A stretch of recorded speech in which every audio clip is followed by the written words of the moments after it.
Welcome to Raging Bullets, a DC Comics fan podcast, episode 180. Welcome to Raging Bullets. I'm Sean Whalen, Dr. Norge on the comics forums, and I'm joined as always by my co-host Jim.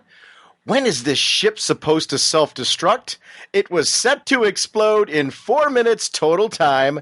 So says the sensei of the whatnot, Segulin, and the Duke of You-Know. How's it going, eh? Power Girl number 5, JSA number 30, Secret Origin number 1. And we're going to be talking about the Superman series right now, in particular Codename Patriot, and the first issue of The Hunt for Reactron. We're also going to be talking a little bit casually about the Jimmy Olsen Special that came out and some of the annuals in the Superman universe that have come out during Codename Patriot. So it's kind of a casual discussion about that whole Superman world and everything that's going on there. We actually added on the Power Girl and JSA 30 content just because Jim and I were going to release this as kind of a mini show, and we decided let's bump it up to a full episode because we already had a lot of content for it and we wanted to give you something else before we head out for the weekend. I'm going to be heading to the Mid-Ohio Con this weekend, so hopefully I'll run into some of you there if you're going to be at the Mid-Ohio Con. I also plan to, on one of the next couple episodes, do just kind of a little Mid-Ohio Con wrap-up too. It's one of my favorite cons that I get to go to every year, and I'm really excited. My wife and I are going to be hitting that this weekend. Our sponsors for this episode are DCBService.com and InStockTrades.com. This is my favorite time of the month. It's when the books are just ready to be released for October, so we're going to get a chance to see what some of the great discounts up to 75% off you can get from DCBService.com. So be sure to visit their site and check and see what specials they're going to be offering on the new DC books. I love checking, especially for hardcovers and things like that. It's a great time to get some awesome discounts from DCB Service. So thank you for your sponsorship, DCBService.com. Once again, episode 182 is going to be the kick-off of our Preacher discussion. It's going to be the first of a 3-part series that'll be released bi-weekly on Raging Bullets, so I want to remind everyone to check that out. If you haven't picked up Preacher yet, you can get the hardcover at InStockTrades.com, regularly $39.99, 47% off, only $21.19. And that covers issues 1 through 12, which we're going to be covering on the show. You also have a bargain option. Volume 1 and Volume 2 in trade are $14.99 regularly, 47% off, only $7.94 each, and that'll cover issues 1 through 17. So it gives you a couple different options, and I want to thank InStockTrades.com for supporting us and our listeners with that. We love your voicemails and commentary. If you want to voicemail us, call 1-440-388-4434 or Dr. Norge on Skype. And if you want to send us emails, send it to ragingbullets@gmail.com or senseiofwhatnot@gmail.com. And we'd love to get your commentary on the show. Jim, what kind of a podcast are we? Well, Sean, we are a spoiler podcast. We go in-depth in the plotline, story twists, and whatnot of the comics we're reviewing. So if we're going over something you haven't read, you may want to come back later so you could better enjoy the show. I want to remind everyone that Raging Bullets remains a proud member of the Comics Podcast Network and the League of Comic Book Podcasts. Can Batman escape? One hint, the worst is yet to come. And I want to talk about it right away. Superman Secret Origin. I've been so excited for this one. It's the first of a 6-part series. I was excited to see where was this going to go? Where was it going to start? We're going to start with him as a baby straight on through, or are we going to start somewhere? And it did. It's kind of great because I'm a big fan of when they redo Origins where they add something to the mythos, explain something that maybe hasn't been told before, while clarifying what things that were there before are still in existence. This whole bit with him playing football with Pete Ross, kind of showing where Clark first had to learn to be kind of afraid of his powers and afraid of what he could do. The birth of the clumsy Clark and the bookworm Clark, who's not going to get involved in physical sports. Awkward avoidance. Because he didn't know how to properly avoid it. The moments with Dad. You told me you were going to the library to study after school. And what a common kid thing to do, to go play football with friends instead.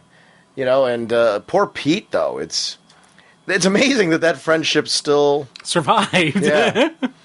But I got to talk about when you get to see Pete at the school with the cast on, the part that's covered up, Chloe Sullivan. I know. Yes.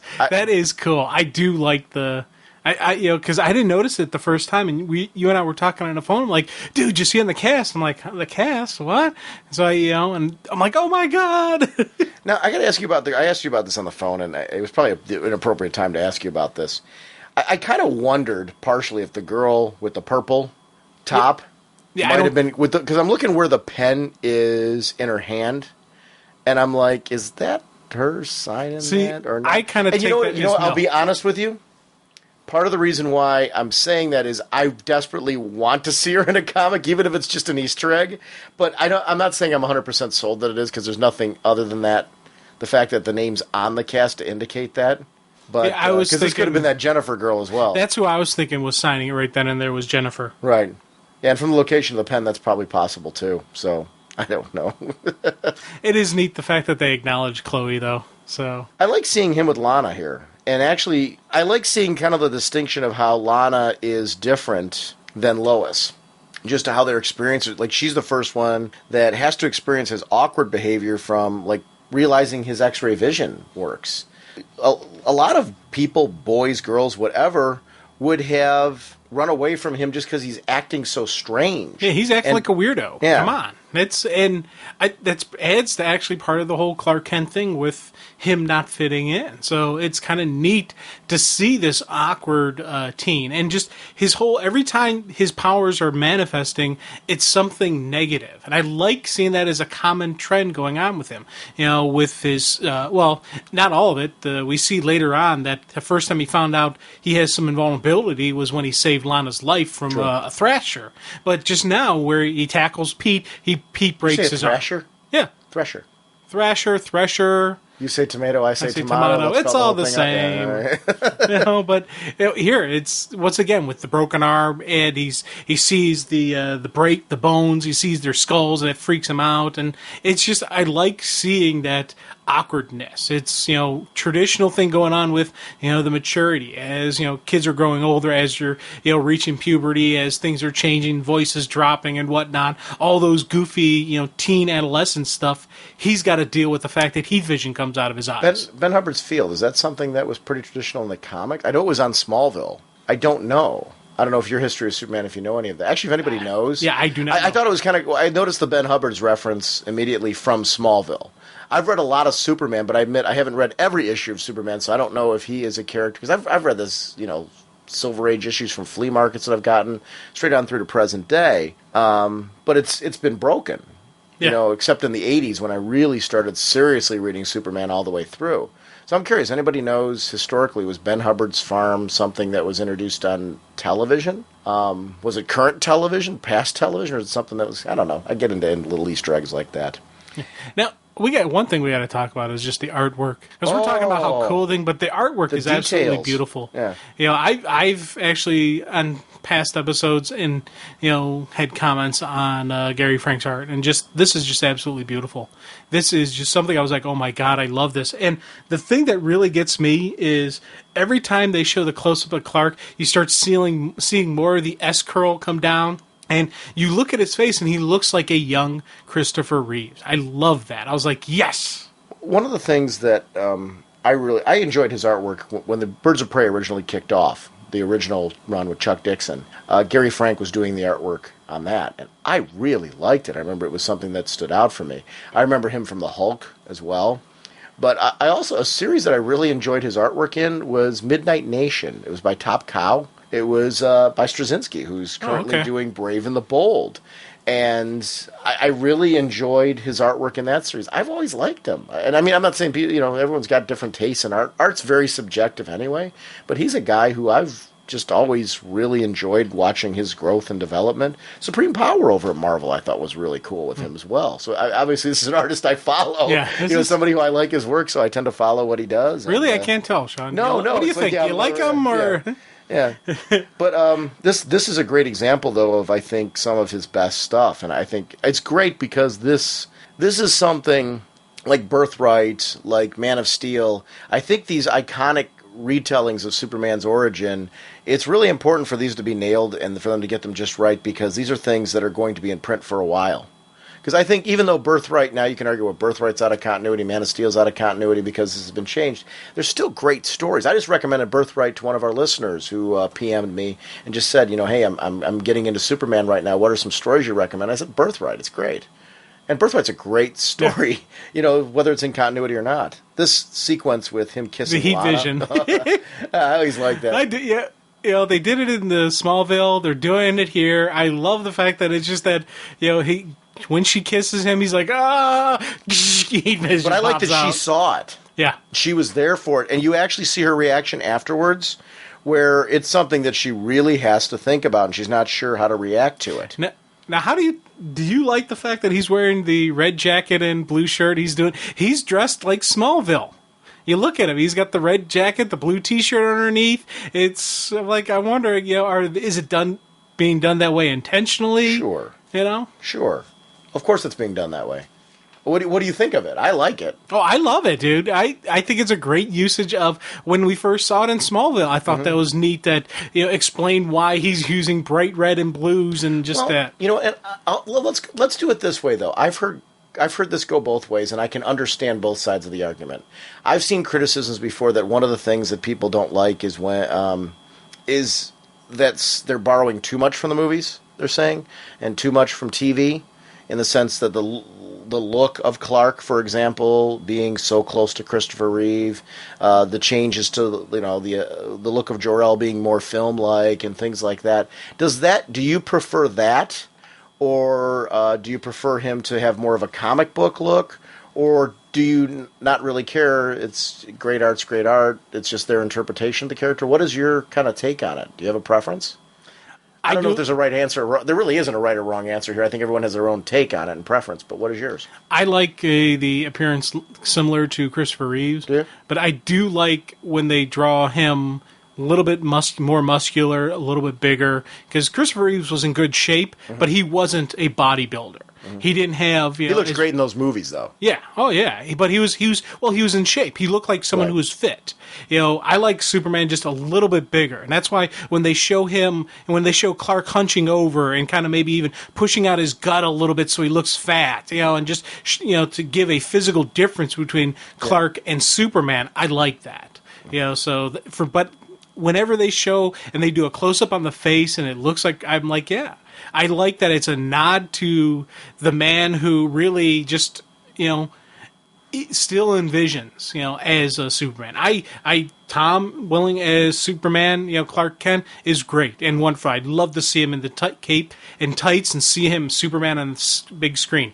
Lois and Clark, Dean Cain as Superman. Absolutely loved it. Thought he did that. He actually did the more muscular, bigger Superman. But there is just something about... Well, George Reeves wore padding, too, didn't he, back in the day? Yeah. Just so he was a little bit bigger. Yeah. But it's just... There's just something about Christopher Reeves. There's just... Every time I see, Superman 1, 2, and 3, and even the Quest for Peace one, I still enjoy seeing him as Superman. Yeah, see, I don't have any problem either way. I can understand, some people don't like that. They like, they prefer the comic to have their own unique look, and I'm cool with that. It's everyone can have their own taste. I quite like this. I've liked the nods to. I don't feel like they're stuck to following the films exactly though, and I think that's where I kind of veer off from some of the arguments in it. I like the nods to the film. I like the nod to Smallville in here. But I consider them just that nods, just the way that Smallville will make nods to the comics. But they don't feel like they're stuck to them. I think in all cases what matters to me is great art and it sticks to the core. And this does that. I really think that this has been... You know what? This is one where it's so bittersweet to see Jonathan Kent in it. I love the character of Jonathan Kent. When Jonathan Kent died in Brainiac, that was really hard. That was pain, yeah. Yeah, because, it's not because I wasn't, crying or bawling or anything like that, but what it was is, as a fan, I'm like... Dude, you can admit it, you're among friends. You shed a tear. If you shed a tear, admit it, I did, yeah. I was withdrawn for weeks, and I wouldn't talk. I'm just now... You're a wimp. Yeah.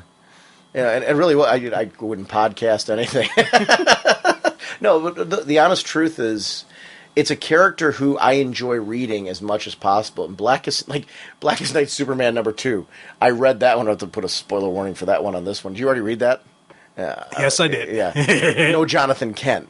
I was so looking for Jonathan Kent. I want Jonathan Kent. Although I almost don't want him in there because I don't want him Black to be... Lantern Jonathan Kent. I want Jonathan Kent to be at peace. Yeah. I want so that, heck, I'm still holding on to the fact that I would love to see him come back as a White Lantern. Mm-hmm. And just because he's at peace and because he is such a cool guy, he's not going to come back. I want him and Clark to have a moment. Yeah. That's what I really want out of that whole thing. So if he is going to come back, please don't miss out on him having a moment. I like this bit where they kind of, and I want to kind of go through this one a little bit quicker just because we've got so much to discuss, but I love when they show Clark the ship for the first time and how this is just a bit, I like how nobody knows what this is.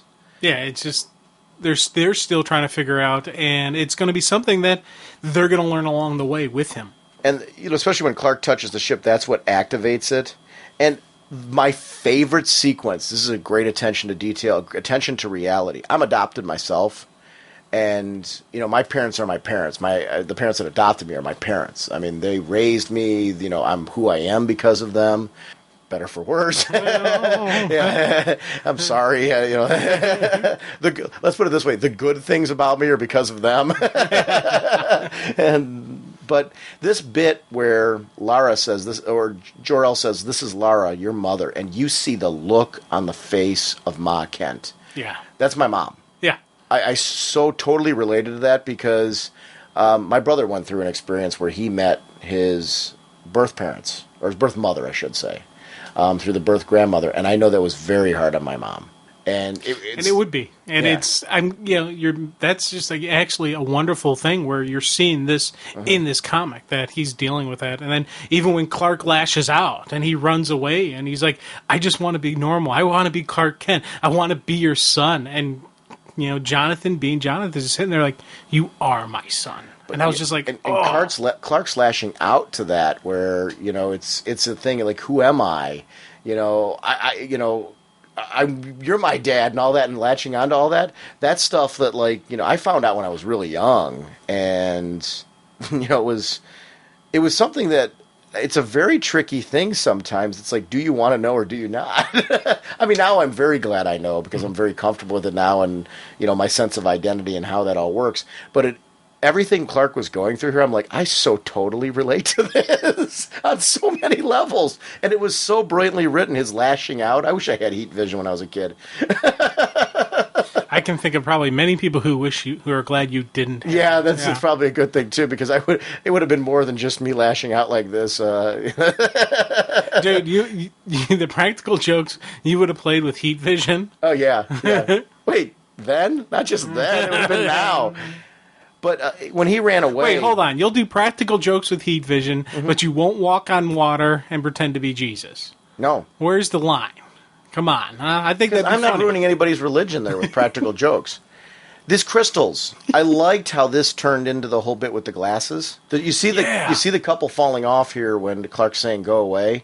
But I loved that Jonathan, because you watched this whole thing, he saw how it reacted to the heat vision. I love that the glasses, beyond just being a disguise, becomes something that there's more meaning to even. There's a reason why Clark started adopting the glasses in the younger years. And to me, it was important for the storytelling that at a young age he adopted the glasses because people would stop remembering what he looked like. Without the glasses. Yeah, I thought it was just a very cool storytelling technique to use his powers as an actual genuine reason to wear the glasses because they didn't want him burning up the school again. Clark running through the fields, again trying to get away, and that iconic shot of "You Are My Son" with him holding him there. That was another one that I related to. My parents were it's something throughout my life. My parents, you go through your toughest eras, especially like in middle school and high school and stuff like that, where you go through some quirky parts. And my parents were always good at just reminding me that even though you're adopted, you're our family, and that's it's not blood, it's that whole thing. This was kind of a cool thing here, though, when you see him with John. I love that they made that a whole page. Yeah, definitely. It's one of those cinematic moments that you needed. Zooming the camera all the way out, showing the fields. Because Smallville, to me, is atmosphere. And those cornfields on the show, I think, are something that... Did you know that they CGI'd most of those in? Really? Yes. I've been watching season 1 again on Smallville. I've started working out again, and when I work out, I watch Heroes and Smallville. I trade off between the two. And what I'm doing is I'm watching the episodes just normally the first time through, but then I'm going back and watching them with the special features. So on Heroes, I'm running the picture-in-a-picture, then on Smallville, I'm running the alternate commentary with the production. It's great to see that like a lot of that was CGI'd in. They found actual corn crops in some areas, but like there were days where they had just horrible weather, and in order to get the shot that they need, they had to CGI and change everything. So it was, and they showed some of the homes were CGI'd, which that to me was incredibly impressive because to make that look real. But I would have never guessed any of that was CGI. Yeah. You know, damn, that's cool. I think the Smallville sign was CGI'd in as well. Okay. So, I mean, it was the production values on that show are very high. I thought it was just kind of a cool little thing to point out right now with this. The finding of the kryptonite by Lex Luthor. Yeah, that's the whole, what they're doing with Lex Luthor that's kind of interesting for me because, you know, I really don't know what continuity Lex Luthor's past is, whether he comes from money, because it looks like to me they're doing a self-made man kind of deal with him. Or at least a rebelling against the life that he kind of has now. Lana.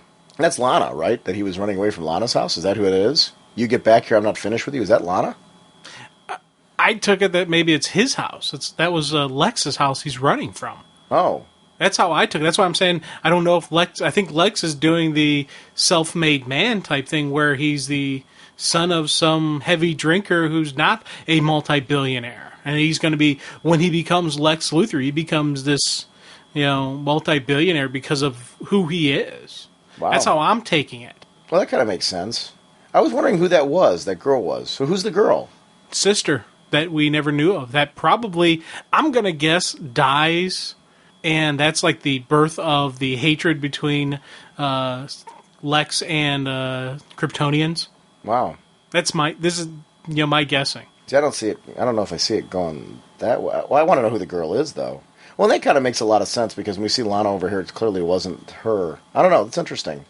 I love seeing how big those glasses are on Clark's face. Yeah. And I like that they acknowledge it, that they're obnoxiously big. And they couldn't do anything else because of the crystal. They had to kind of jury rig them that way. Mom touching the crystal for the first time, and we see glimpses of Doomsday. We see glimpses of Zod and Allura and Non and Brainiac and the history. But also seeing here the caste system being a part of something that she knew. Well, I liked showing, you see Krypto right there. When she's, when they're showing the society. Yeah. That's Krypto right there, baby. That's cool. And is that, who's that girl over there? That's not Kara, is it? I don't think so. No, but because I think the mom, if you take a look at Mom and Dad, they don't look like the right parents. And I think that's just her Ma's inspiration for the costume that she builds. Because she saw it in their she culture. sees them, yeah. Oh, and she liked the color scheme on the girl. Right, yeah. Wow. Dressing them up like a girl. As the issue continues on, we start taking a look at the book, Are We Alone?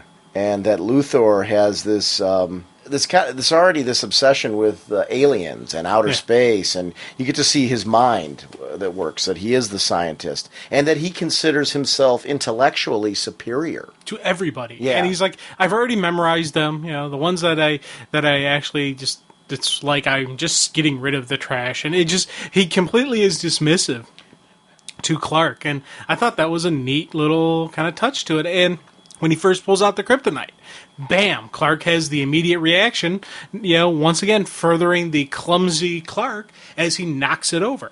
It was interesting, look at the look on Lex's face. Do you believe in extraterrestrials? But it's almost like a perverse pleasure. Yeah. To all that. It's like your first sense of creep factor from him. And when, during the sequence here, Clark falls over because of the kryptonite. Yeah. And Lex ends up dropping it, and there's that crackle of the storm. And now, what happened? Do you take it this might be the sequence where Lex starts to lose his hair? Is it because of the radiation from the kryptonite, you think, that he's going to lose his hair? He cuts himself, so he gets some of the radiation poison in his body. Is that what gets it in the bloodstream? Because it's the glass from the jar containing the kryptonite? Yeah. And now there's an open exposure, so that's probably what's going to happen to him. This bit where Lana gets pulled up into the tornado was awesome. Yeah. because what I liked about it is just how fluidly Clark started flying. Part of it's due to the tornado winds, but did you think that that's him fighting the tornado winds as well? Yeah, fighting his way up them. He's fighting. It's the part of the strength, it's part of the flying, and it's just part of that raw determination to save Lana. He's got to save Lana. It's that subconsciously, it's just kicking in. It's that automatic auto mode. We saw that. Heck, we saw that in Smallville where they had that storm, where they had the tornado where he saved Lana from it. So but it wasn't as defined as this flying as it is here, because Clark's really like, hey, I was flying. Whoa. Showing how this relationship continues, this was pretty awesome. I loved this visual sequence. He flies out of there, and I love that he didn't just naturally fly smooth. It's an awkward flight. You see this arc where they zoom down, then they zoom back up, then they kind of crash into the water, because he doesn't know how to land. Yeah. And especially, not only do you not know how to land, his first flight involved carrying another person. So it's hard enough to fly, I'm sure, the first time learning how to balance yourself and how to control what that flight's like, much less trying to do it with another counterweight, to deal. So I liked that was awkward. I thought that felt very real to me. But then the kiss, my hero kind of thing, showing that even though she got creeped out, she knows that they went through something otherworldly. He's special. There's something else going on here. She knows that because he rescued her before in the fields from the Thresher. She knew that even though that his heat vision kicked off when they were in the school, that there's something to this guy that's special, that he would set himself on the line for her. I mean, he didn't know going into the tornado that he wouldn't be hurt. Right. He went in there because he went in to cares save for her. Lana. Yeah, this is about saving Lana, and I liked his reaction later. Yeah, when he's talking to Paul, you flew? Yeah, I flew. It was incredible. It was up and away. Yeah, up and away. Right there. It's cool. I know. Ooh, lifting Dad up in the chair, and he saved Lana, and she was so happy. But he wants to keep doing this, keep helping people. I love that he gets an energy from that. That his motivation isn't money. His motivation isn't notoriety. His motivation is, he really is motivated by the fact that, hey, it felt good to help others, which I do think nowadays there's something that's important about that storytelling. Because, it can be argued that our society in general can get pretty selfish at times. Yeah. And I do think it's something that this type of literature really brings out, is that great message that, it is cool to help other people, and sometimes the motivation of just having somebody feel good or having somebody feel safe, and the fact that you are an agent of that is pretty darn cool. I really like that. Now, I do like the fact that his uniform that she first built is special, otherworldly, Kryptonian cloth, so it's stronger, and went through a couple sewing machines, 5 scissors, and Pa's chainsaw to build the and he costume. Had to help. Yeah. Clark had to help make it. Yeah. So I did like that her son had to help actually make it. But you know what? Let's be honest. He's right. It's blue, a bright blue, red, and yellow. Okay, now the first time that you put that on, you're going to be looking at yourself and like, huh? For us, wearing that suit would be the coolest thing in the world. If you're the first one, yeah, wow. Yeah, it's tough. You got to, The next issue blurb with Superboy and the Legion. I am so excited. Yeah, I'm looking forward to that. Definitely going to be cool. This was a great read, though. Did this live up to your expectations as far as what you wanted? Yes, and here's the fun. It's actually... we were so gushing about the Green Lantern Secret Origin, and that's why when we heard they were going to do Superman, I'm like, yeah! This so far, for me, out of the box is exceeding what I was going to get, what I got out of Green Lantern. Because Green Lantern did give me that, story that I really enjoyed, but there was a building process. This right out of the box, we're already seeing him in costume. We're already seeing the powers developing. We get some really cool moments where I still laugh when I think about every time Lana kisses him and the heat vision fires. I still laugh about that. So for me, this is definitely what I wanted, what I'm getting. I'm really, really curious about Luthor. What are we going to see? The backstory, the origin. Who is Lex Luthor? Where is the birth of the hatred for Superman coming from? Yeah, I'm curious to see that as well. One of the other things that I really liked about this, and I think what worked for it, touching on what you just said between this and Green Lantern Secret Origin, is I think the difference, and where it's almost kind of unfair to compare the two, I think for this one there was so much anticipation as far as, what questions will it answer for us? And it answered a major one out of the starting gate. We got Superboy. Yeah. Right in the first issue. Yeah. which that to me was a big question mark. Is Superboy in continuity or not? Was Clark Superboy? What we know now, was Clark Superboy? Yes. And I'm glad. I always liked him being Superboy first. I've loved that concept. It's something that, it's funny, it's something I don't feel that we need on Smallville. Because of the way that the nature of how that's developed, we need him to be Superman, I think, from here. But in this story, I do want it to be there, and I'm glad to see that it did go that route. And the glasses thing was, for me, I think, the highlight. That was a neat thing. Surprise. Explained why he had the glasses, and that's, I actually have one more little question. Is there anything you want to see developed out of this? I mean, is there something where you're in, like, the anticipation for me was I wanted to know right away, was Superboy in continuity or not? I've found that out now. Now I'm just anticipating the rest of the storytelling. I'm excited to see the Legion bit, but I think now that I knew that Superboy is back in continuity, I knew that his meetings with the Legion was. I'm sure it's going to be a phenomenal issue. I'm looking forward to seeing where that goes. Are there questions that you want answered? Or what ultimately would you like to know about Superman's origin? Is there anything that you would like to know that you don't know? Or is there anything that you would like to know if it's still in continuity that you're not sure of? Well, this whole Lex thing is definitely something I want to know about. I always figured that Clark and Lex never had any dealings until he was Superman and he was Lex Luthor in Metropolis. I never really thought... I know Silver Age did it where Lex Luthor was in Smallville, and of course in Smallville we had Lex Luthor in Smallville, but I personally always figured that I don't even want to say that it doesn't work, because it does. But I just always kind of figured I saw Lex as being, an adult adversary, not the adversary throughout his whole life. So it's, for me, seeing Lex there in Smallville really has me curious. I want to know who the girl was in the house. I want to know, you brought up an interesting point. Is he a self-made man, or is there money there? I want to know. Yeah, because I'm with you as well. As far as right now, I'm thinking maybe we are seeing self-made man here, but I don't know. I want to see what that looks like and a little bit more development as far as, which I'm sure we're going to get. I mean, there was a ton going on in this issue. I want to see as much Pa Kent as we can get. Yeah, I do like that. Yeah, although Ma Kent and Bring It and Blackest Night Superman really has Ma Kent happy at the moment. that was Dude, awesome. I know. This was to me very satisfying. So cool. You filthy criminals. The Superman books for me, personally, have been really stellar. I've really liked the exploration of Nightwing and Flamebird. I'm really into their story right now. I'm also into how their story has interconnected with Supergirl and how that relationship is strained. The question is Flamebird insane or is Flamebird with it? Yes or no? And how it's playing off of Chris right now are questions that I'm really enjoying. Guardian is a character that I'm finding. What's going on? We don't know what's going on with John Henry Irons at the moment. John Henry and Mon-El, what's going on there? I want to know. I tell you, this Codename Patriot, and it went from Codename Patriot to World Against Superman, was for me just a beautiful story flow through.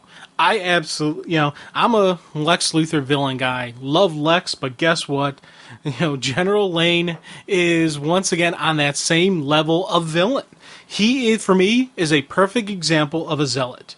His initial purpose is not about world conquest. It's about protection of his beliefs, protection of the United States. He truly, in his heart, believes what he is doing is for the greater good of this country. He's not doing it to control, manipulate, or run the world. It's the protection of these core beliefs that even Superman follows. The ideals of truth, justice, the American way, all those things, we are seeing it twisted and turned inside with General Lane, what he's doing. And I just love just how he's laid out his plan. This isn't just a quick assault on one thing.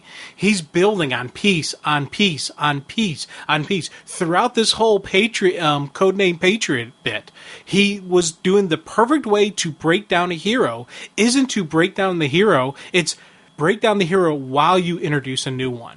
It's, he's taking away something that's been taken away from the people, and he's putting in his own self as that hero. He's taken away this icon that everyone trusts and everyone respects, and he's going to replace it with, we don't need to listen to this alien. We don't need the alien to protect us. We can protect ourselves. We are Americans. We're strong. We're proud. Hoorah. God bless America. All those type of patriotic feelings that are very readily accessible into almost any American family across this country.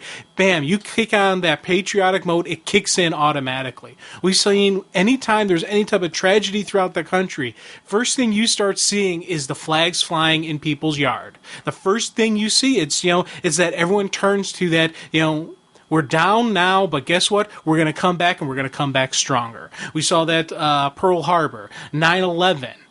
Even with Katrina, natural disasters, we see this stuff where this mentality, this mindset, this patriotic, I keep throwing out patriotic, but it's true. That is what it is. It's this love of your country and the beliefs that you think, are the greatest part about what makes us so great. This is what makes America cool, man. And I tell you, I get caught up in the waves. I, sit there and I love seeing this, feeling and just this, passion about our country, and we're seeing Lane use it. I love that. Here's my question: does it ever bother you though that the biggest rally times are when tragedy happens? No. And here's the reason why it doesn't bother me. Okay. Because when I'm playing devil's advocate. Yeah, I'm not saying it bothers me. I'm throwing it out there because you just made mention of it. That's the time that we throw it out there, and that's. Yeah. I think there's a major truth to the statement that you said there.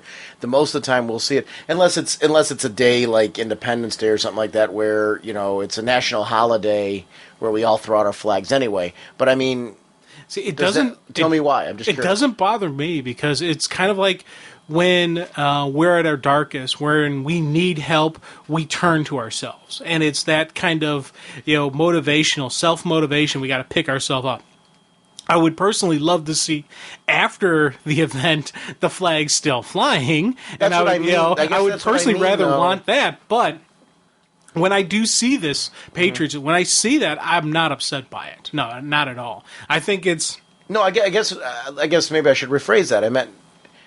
You touched on what I'm saying here. Saying, okay, so we get this rally cry and everyone puts out their flags, but then we all kind of we lose it. Yeah. Oh yeah. Yeah. And it's it's sad to see that happen because it's one of those things where one of the big thing about with 9/11, that was 2001.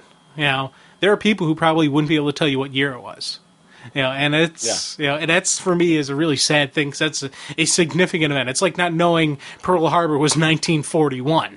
It's December 7th, 1941. The fact people there are probably people out there who didn't know that, and it's for me, I think it's more disturbing that people don't know when 9/11 happened that are alive, that were alive through it. Yes, and because I think that's like Pearl Harbor. I agree with you. I know what you're saying. It's a major moment in history, and people should know that. And I agree with you in theory on that. But I would say to take it one step even further, let's say someone's not a history buff or things like that, and they might not know that date. I think if you're alive now and you don't know when that happens, you're really trying to stay out of touch. Because you lived through that. Whereas if you didn't live through Pearl Harbor and you're not a history buff, I could see someone maybe not knowing that date, but 9/11 is almost inexcusable. That's a toughie. I think it's a hard one to remember. Yeah, it's a hard one to forget. And that's the other thing. When I see the signs that say, we'll never forget, I do always And I'm glad when I see people who have those signs. This is a crazy tangent. I know. I'm glad, I'm glad when I see these people who have these signs that they're not going to forget. But I always ask myself, what are you doing not to forget? And it's the whole thing. Like when you see the people, we support our troops. Well, what are you doing to support your troops? How many care packages have you sent? How many letters have you sent to a soldier that you've never met before? Yeah. I'm a military family, and even when my brother was, did a couple tours over in Iraq, and we were not only sending stuff to him, we were sending to other people. Well, that truly is supporting the troops. Then it's there was like he's had a couple. Because I'll be honest with you, I've done like if there was a donation thing or something like that. and I hear about it, or something like passing around a cup for donations, or if, you go somewhere, like I've been at coffee shops or something like that where they've had bins do that, I throw in for that. But I think that's real easy to do. I don't consider myself as being a major troop supporter doing that. I just consider myself like, it's convenient, it's there, and I think it's a cool thing.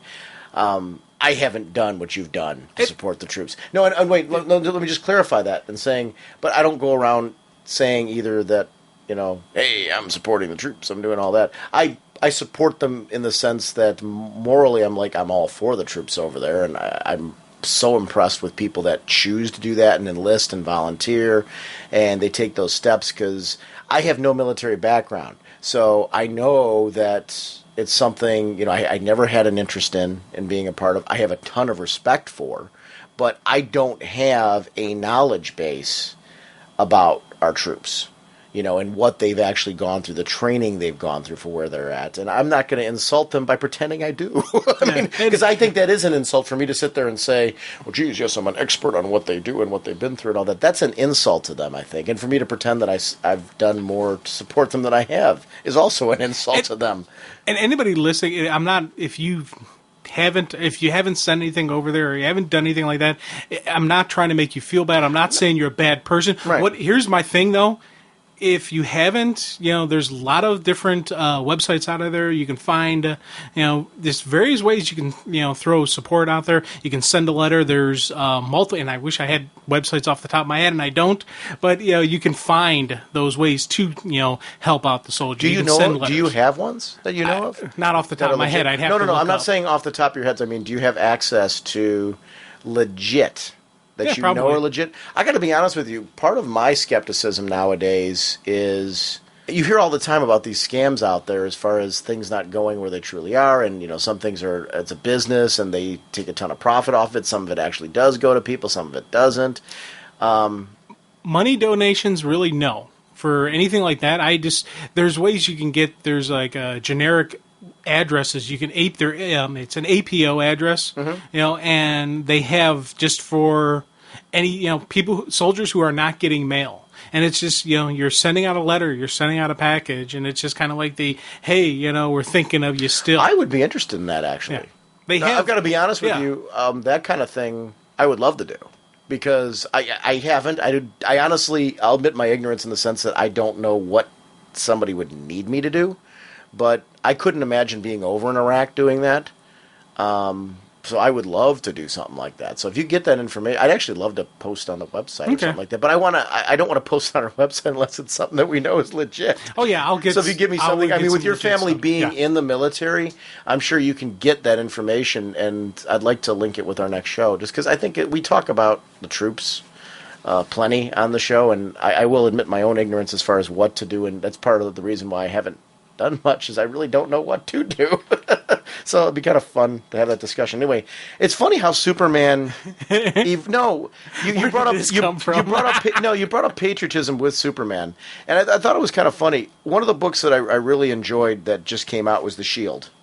Eric Trotman's doing it, and it really is. It's an introducing, and I'm going to go that I think it's introducing another patriotic character into the DC universe versus introducing, because I do think of Superman as DC's patriotic character. I think that the Shield is a different kind of patriotic character than Superman is, but I don't think that he is the first patriotic character. God, yeah. I think but I think the Shield is a certain archetype, and that book is very unique and interesting in and of itself. So I'm not insulting that book. I like Eric Trotman's writing, and I really quite like that. And did you read the Shield? Oh my God, dude! It was funny because it was kind of being stockpiled. All of those, the Shield, the Web, Hangman, and Inferno. They were kind of they got put off to the side because I was busy dealing with, the Blackest Night, dealing with the Batman, dealing with the Superman, all these different stuff. So it kind of got put off to the side, and I was waiting to read it, and you said, hey, make sure you read that. I kind of like to talk about it. So I picked up the one, and I read it. I'm like, wow, and I just went right through them, attacked them, and absolutely love this character. Now, the Web is a cool character, but for me, of all these Red Circle... Well, this was the Inferno was... Right, his second feature. Right. For me, the Shield is just this great character. Let me ask you this. Talking about those... I know we're off on a little bit of a tangent here but I do think it's interesting. For myself, I enjoyed the one-shots, but I felt the one-shots were a lot of introductory material, which it was good. It laid the foundation for who those characters are. But I really felt like when I read The Shield #1, that was when I really was sold on this. Like, this book was my... how were you with the one-shots versus the first issue of The Shield? Did you read them all together? Is that what you're saying? Like you read them? I went one, bam, bam, bam, bam, right after another. I read the one-shots as they were coming out, and then read The Shield when it came out. So there was some gap between them, not much, because it was like a month. You know, there's the 1 month of the one-shots, and then Shield came out. I got to say, when The Shield #1 came out, I'm like, okay, I'm really sold now on this. This is a great character. The writing's great. I really enjoy him. So I would encourage people, if you read the one-shots, and maybe you disagree with me, did you feel... See, here's the thing. By reading them, boom, boom, boom, I literally read all the one-shots. And then jumped to this? Then jumped into Shield #1. So for me, everything was going through. I actually kind of, there's an order you probably should read them. I kind of read them out of order a little bit, but it's still, I liked that because it wasn't, as you said, these are the introductions to the characters. So for me, I like going into that the fact that now that we're getting in the comic, I know who this character is. I know what they're about. I got a pretty good understanding, but I still don't know everything. There is some mystery to the Shield. There is a little bit about him. He is this modern day super soldier who's still getting the kinks out of his suit, his technology. And the one thing couple stuff that I really loved was the DCU connection, because they mentioned World War III. Right. They mentioned Black Adam just destroying everything in this war-torn country where S.H.I.E.L.D.'s dropping in. But the other thing I liked is one of the standard, probably the biggest U.S. The U.S. military SOP, standard operating procedure, is win the hearts and minds, and it's about the U.S. troops never want to go in and have people look at them like they're conquerors. They're liberators. They're your friends. They're your protectors. They're your guardians. They're not conquerors, and they never want that. And part of the things they do is dealing with the kids. It's the candy bars with the kids, the comic books with the kids, and when we saw that in the Shield, how he pulled out the comic books and and you saw the hearts and minds, and I was like, oh my god, this is great. But the extra thing where the village leader and elder is sitting there just seeing him, he's like, they've destroyed our culture, but at least they bring us comic books. And they're like, right there, that is an actual classic example of some of the stuff we're dealing with right now in Afghanistan, in Iraq, where our way of life is completely different than their way of life. And we're bringing over some of our ideologies, some of our, just our lifestyle, and there are people over there who are fighting against that. They're saying that is the strength of their fight, the fact that they don't want to become America. They do not want the influence of the West, corrupting their society, corrupting their culture. And we're not intentionally trying to do it. We're not trying to make them us. We're not trying to brainwash or anything like that. We're just trying to be nice guys. And it's, a lot of times, American, this is our friendly attitude we have sometimes where we go, hey, how you doing? Smile and a handshake. That is taken as insulting, because people are like, why are you being so friendly to me? Because you don't know me yet. This is a fake front you're giving me. This is not the true you. This is just a image you want me to perceive. It's, and so our natural culture to be friendly can be perceived the other way. And I was like, as I'm reading this comic, I'm getting all this, geopolitical kind of, structure with I was just like, oh, wow, this is neat, man. I'm so loving this. I'm not laughing at you either. I was chuckling while we were doing this. I was trying to deliberately not do it so it didn't come across on the recording when we were doing it. But I'll tell you why I was geeking out at the fact that just how much you were into this, because I was hoping you got the same thing out of this series that I did. And actually, you took it even one step further with your connection. The one thing I like about the Shield, and the reason why I even brought it up when you're talking about the patriotism of Superman, I wanted to talk about the distinction of this. This is more grounded in, like you said, today's current events or current themes. It doesn't, and this isn't a book that I feel has to be stuck to current events in our modern world. They can also be current events in the DC universe, but I like this kind of ground level. It's what I liked about Magog. And it was interesting that Magog would be the cliffhanger at the end of the first issue. Yeah. Now, here's my question, speculation-wise. Do you think he and Magog are going to get along? Or do you think they're going to butt heads? Or is there going to be a common ground between the two? Because I could see that going very much either way. Because Magog's a feisty little dude. Yeah. Or big dude, however you want to... Yeah, I don't know. It's, because the one thing that really kind of impressed me on the fact that S.H.I.E.L.D. shows up, he's unarmed. And he's not, he's not really an offensive. He has offensive powers probably in there, but he's more of search and rescue. He's more of reconnaissance. He's more of the, he's the hero. He's trying to save the day, not conquer the day. Magog is more offensive. In many ways, he's acting as a symbol, too. Right. So it's going to be, they're going to butt heads because they have different styles, because they have different agendas, really. Magog is going in there hot and heavy. Kill them all, like God sort them out type of mentality, where S.H.I.E.L.D.'s going in, no. We got standard military code of conduct. S.H.I.E.L.D. is more of by-the-book military. Magog is more of black ops. Well, and also Magog, to a little bit, is rebelling against what he felt was wrong. Right. Whereas the S.H.I.E.L.D's still a company man. Mm-hmm. Now, it does look like from the storytelling that I'm reading that the S.H.I.E.L.D's going to find out that he's not always being steered in the correct direction. Yeah.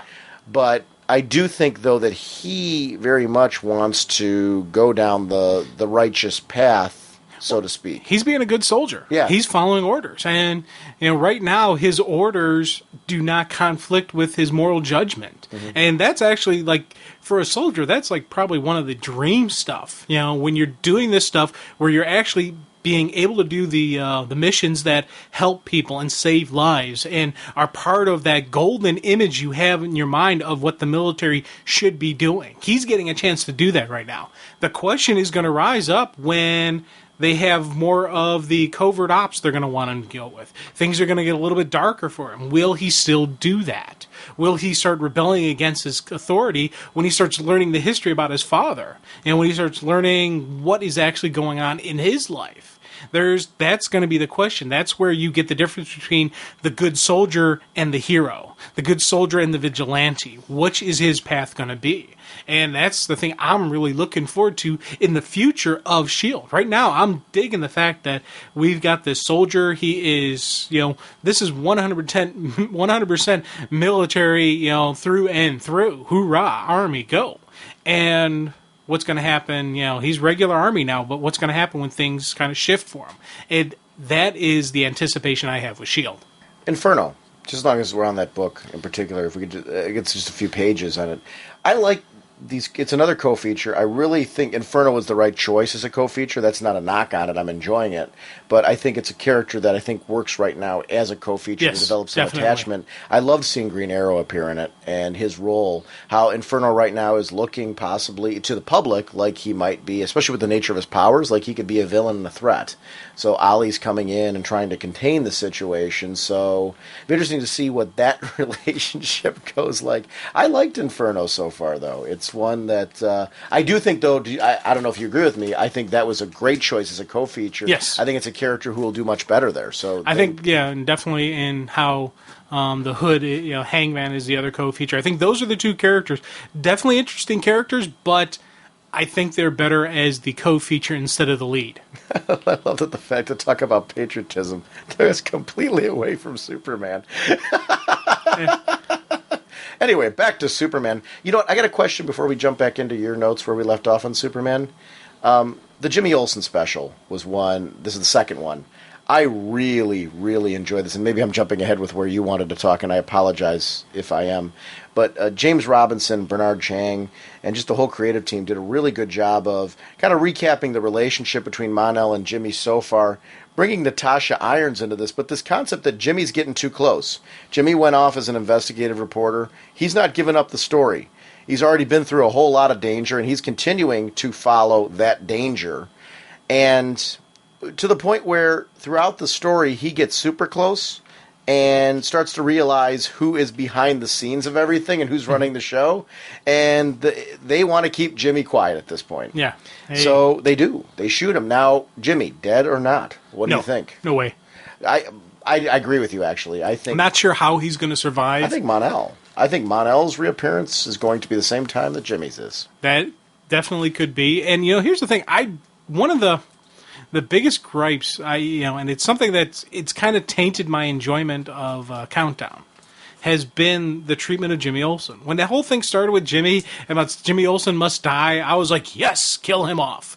And then as the Countdown went along, I started liking Jimmy Olsen because he grew up from that bow tie wearing geeky kid to Olsen Bug, to this cool, kid, to this cool man who was actually, a good reporter, and he started, building on his confidence, and I really liked the character that grew. And then after Countdown, they kind of undid it, but they're bringing back Olsen. So I was going to try to get at. I'm like, how did that taint your view of Countdown? You're talking about because they undid it. Uh-huh.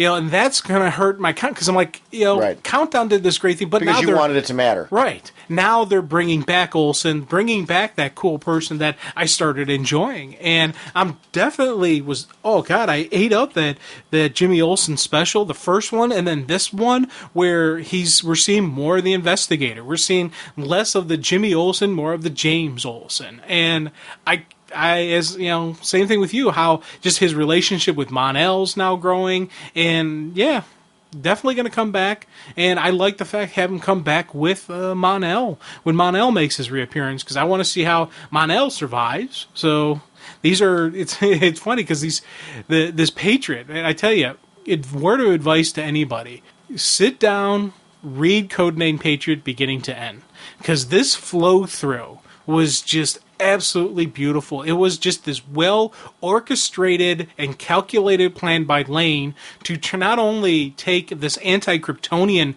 frenzy to a whole new level, but also, as I said, introduce a whole new hero for the hero structure for them. Introduce this Super K squad. Introduce General Lane. Just bring back the military as the protectors of America, and not this alien or not these masked vigilantes. Is it? No, it's these soldiers, these red-blooded, true American heroes. Hoorah, gonna save the day. And I ate that up, and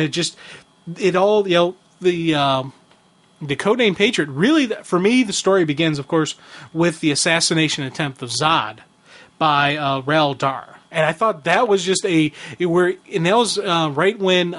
after Zod clears Clark of his... Well, I like that he was a double agent, Ral Dar. Yeah. Well, he wasn't really... I wouldn't call him a double agent. I would say he was someone who was tricked. He was manipulated by General Lane. Into thinking he was helping Krypton? Right, because that was the whole thing. He was saying this is... Throughout the whole time, he was saying, you're being a patriot to Krypton. That's where... And I like Except Zod... I guess here's where he is a double agent, though. Zod thought that he was working for him, and Ral Dar was actually working for General Lane. Well, I guess a double agent would be that he was working for General Lane and Zod knew, and he was actually still really working for Zod. So he's just a secret agent infiltrating. Right. So I take it back. He's a secret agent. But I loved that whole bit because I did not when they said Codename Patriot, I didn't see that coming. They made Codename Patriot being somebody on our side who was, being patriotic on our end, and that would somehow kick that off. Real interesting that Ral Dar, they manipulated him to the point where Ral Dar was willing to kill. Yeah, and it's the whole introduction of how, when he took down Zod too. It was their naming day. It's their big celebration, and Zod just clears Kal-El, and everything's peaceful, and then bam, takes the blast in the chest, and Ral Dar takes off, and Ral Dar's initially captured for trial, but he's able to make his escape and flees to Earth. Can I ask you a question? Before the reveal of that Ral Dar was working with General Lane, did you ever wonder if Zod set it up with Ral Dar? Yes. And that was going in that direction? Yeah. I mean, and I'm talking about before, once the Lane reveal was there, I'm like, oh, that is so cool. I never thought that again. But part of me was thinking, okay, Zod's somehow doing this to gain sympathies and manipulation, and, because Zod is the type that's not above doing that. Well, Ral Dar got away by using that same technique that was offered to Kal-El. Right. And as soon as I saw that, I'm like, okay, this is all a Zod plan to gain sympathy and hatred towards Earthlings. Especially then when Raldar left and fled to Earth, I was like, okay, this is another big time attempt. And I was really into that. And then when Clark goes to return back to Earth, he's like, this isn't a job for Commander Kal-El. This is a job for Superman. And he puts the kites back on. I, of course, cheered. But once again, Lane uses this to his advantage. We have a group of Kryptonians coming to Earth. This is a hostile threat. Really like just how he manipulated it. And of course, what are they going to do with Raldar? He's got Superman chasing after him. He has Supergirl chasing after him. He has Nightwing and Flamebird. What do? You put the innocents in danger because you know they're going to break off to save the innocents. So once again, you have more of this Kryptonians attacking Earthling military. They're attacking the Air Force. They're taking out fighter planes. If it wasn't for Superman, who we know is a good guy, these people would have died. Look at these evil Kryptonians. I was just like, I ate that up. Just, this is beautiful setup. Smear campaign. Oh, God. Yeah. And it's an add-on even, because we already have the initial Kryptonian smear campaign. We already have that Kryptonians are banned, but Superman's okay, because Superman's our friend. Right. But all other Kryptonians are evil. Well, now they're starting the concept. They're introducing the concept that all Kryptonians are evil. And slowly, the whole, but Superman's okay, is going to disappear. And that, for me, was just this great build. And why does Superman keep flying off with them and all that? Yeah. And that's going to be the ultimate question. One of the things I want to jump back to, did you read, I'm assuming you got the Secret Files? Yes. Oh, yeah. It's funny, these books, when they're done right, are excellent. There's been some of the Secret Files that I've been kind of like, and I'm not talking about the Superman one. I'm talking about, there's been other Secret File books that I've read where I've been kind of like, okay, that wasn't really necessary. This is very necessary. I love the background story of Ursa. Yes. Explaining what Ursa went through due to Brainiac, and also explaining her loyalty, her respect for Zod and why it came from. She was totally demoralized by Brainiac. She was this powerful military leader who watched her entire squad, which is one of the better Kryptonian squads, get completely wiped out, with her just barely being the only one left alive. Yeah. That, to me, was just a brilliant story. It explains their devotion. It's very similar to what we saw in the Smallville season premiere. Just seeing what it is that Zod brings to the table, that she would stand vigil here and hope that this man would come back. And I really dug that part of it.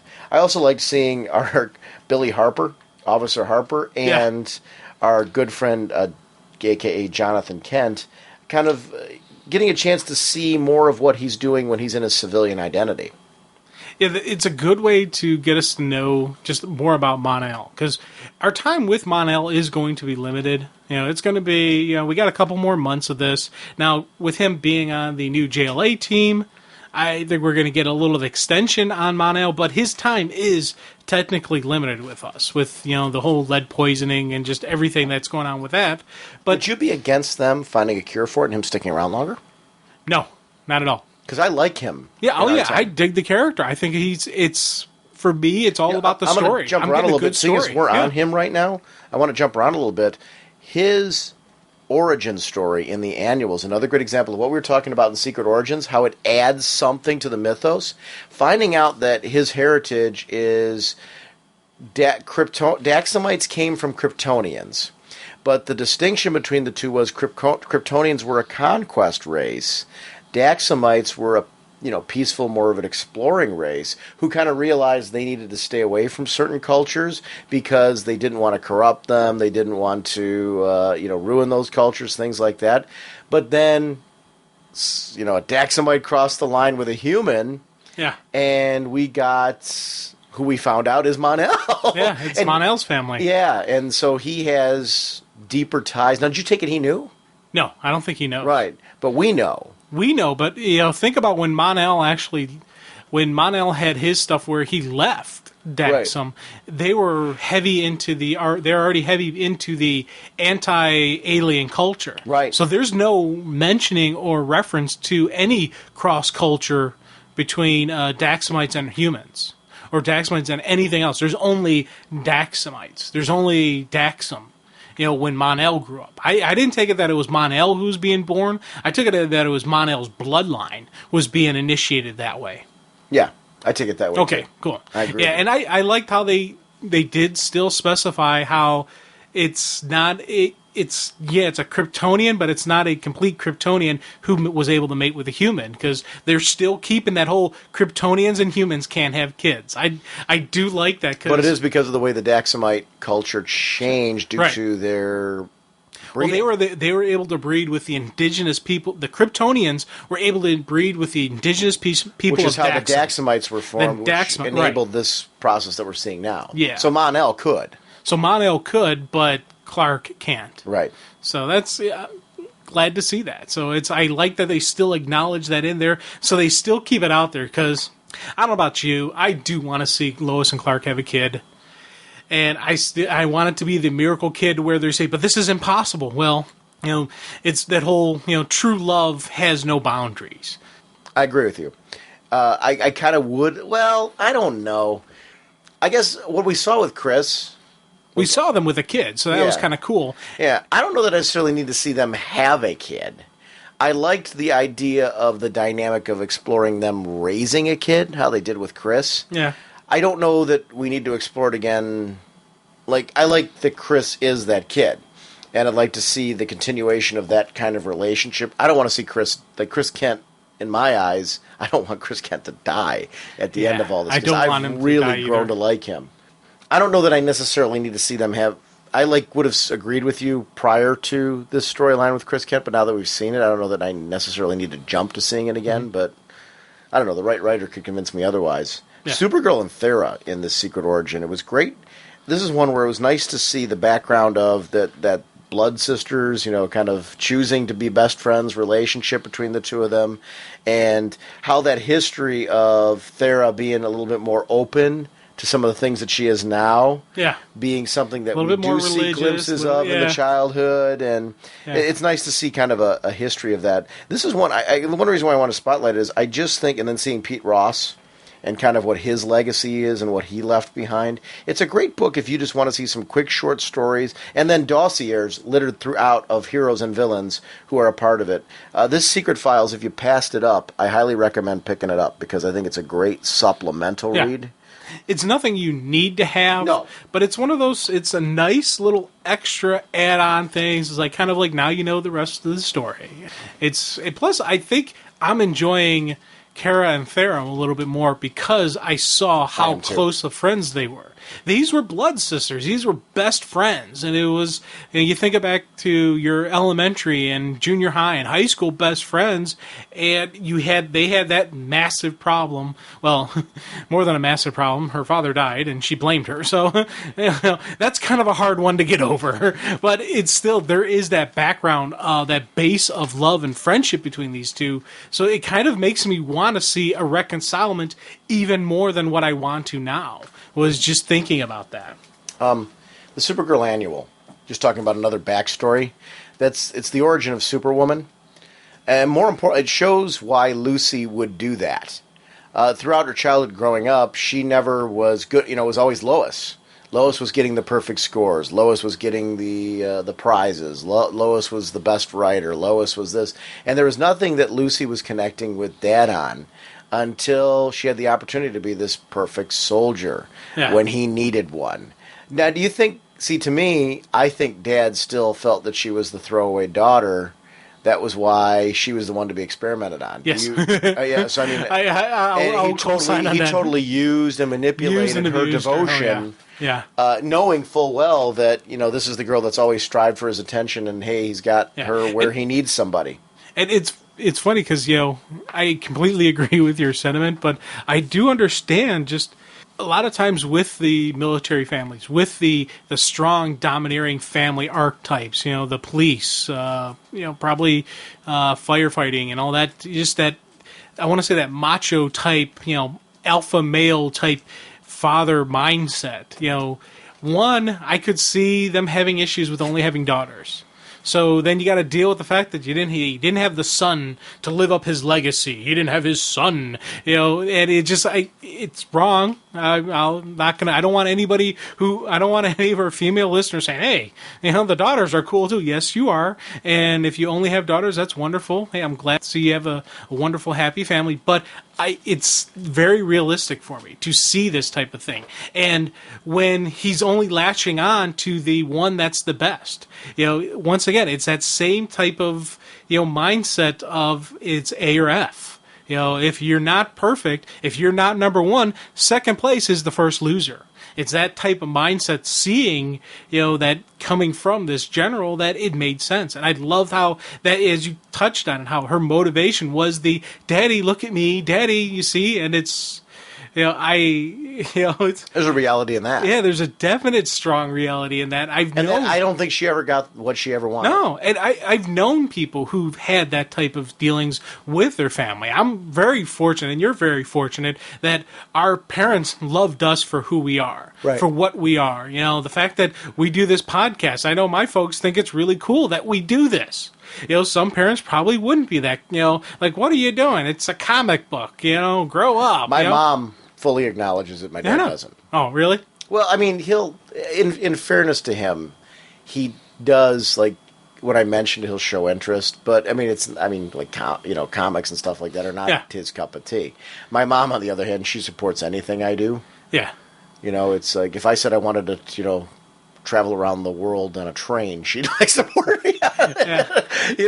Probably grudgingly, but I mean that's kind of the relationship that we have. But it's kind of a mom thing, because you know what, my dad thinks it's cool that I do this, and he, when I come back from cons, he's like, so what'd you do? And we sit there and talk, and he doesn't completely follow everything that's going on, because he was never into comic books as a kid.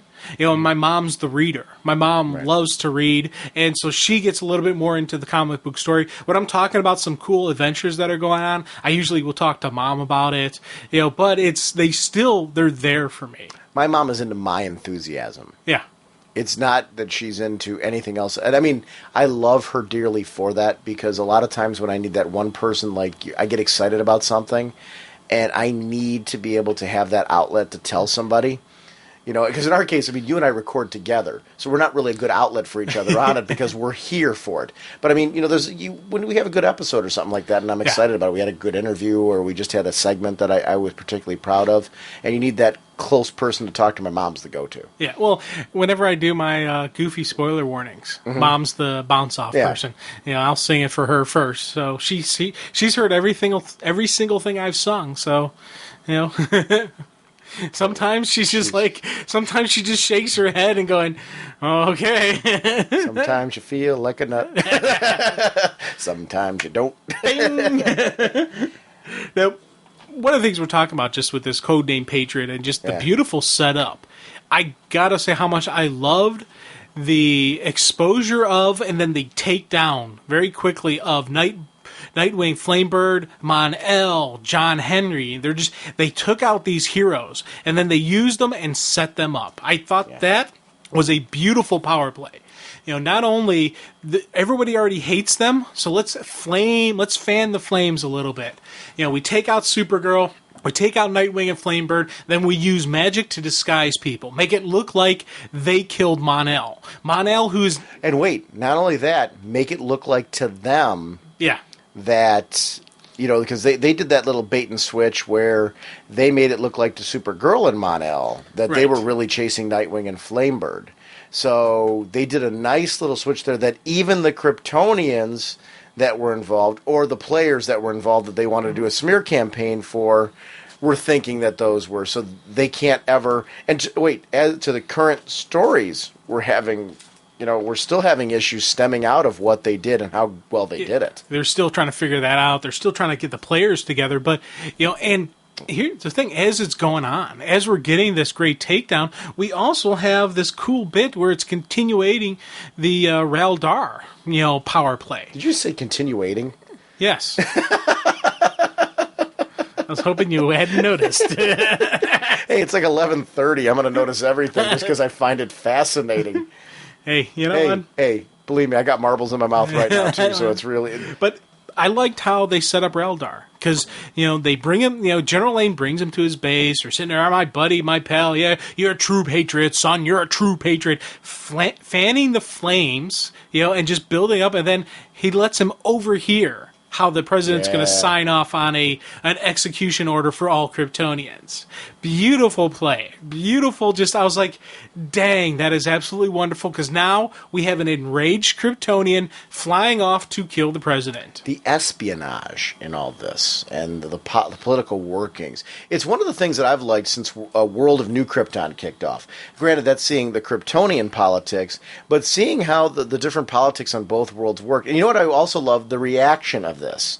There's on the Earth end that's going on, but the Kryptonians now have to react to what's going on the Earth end.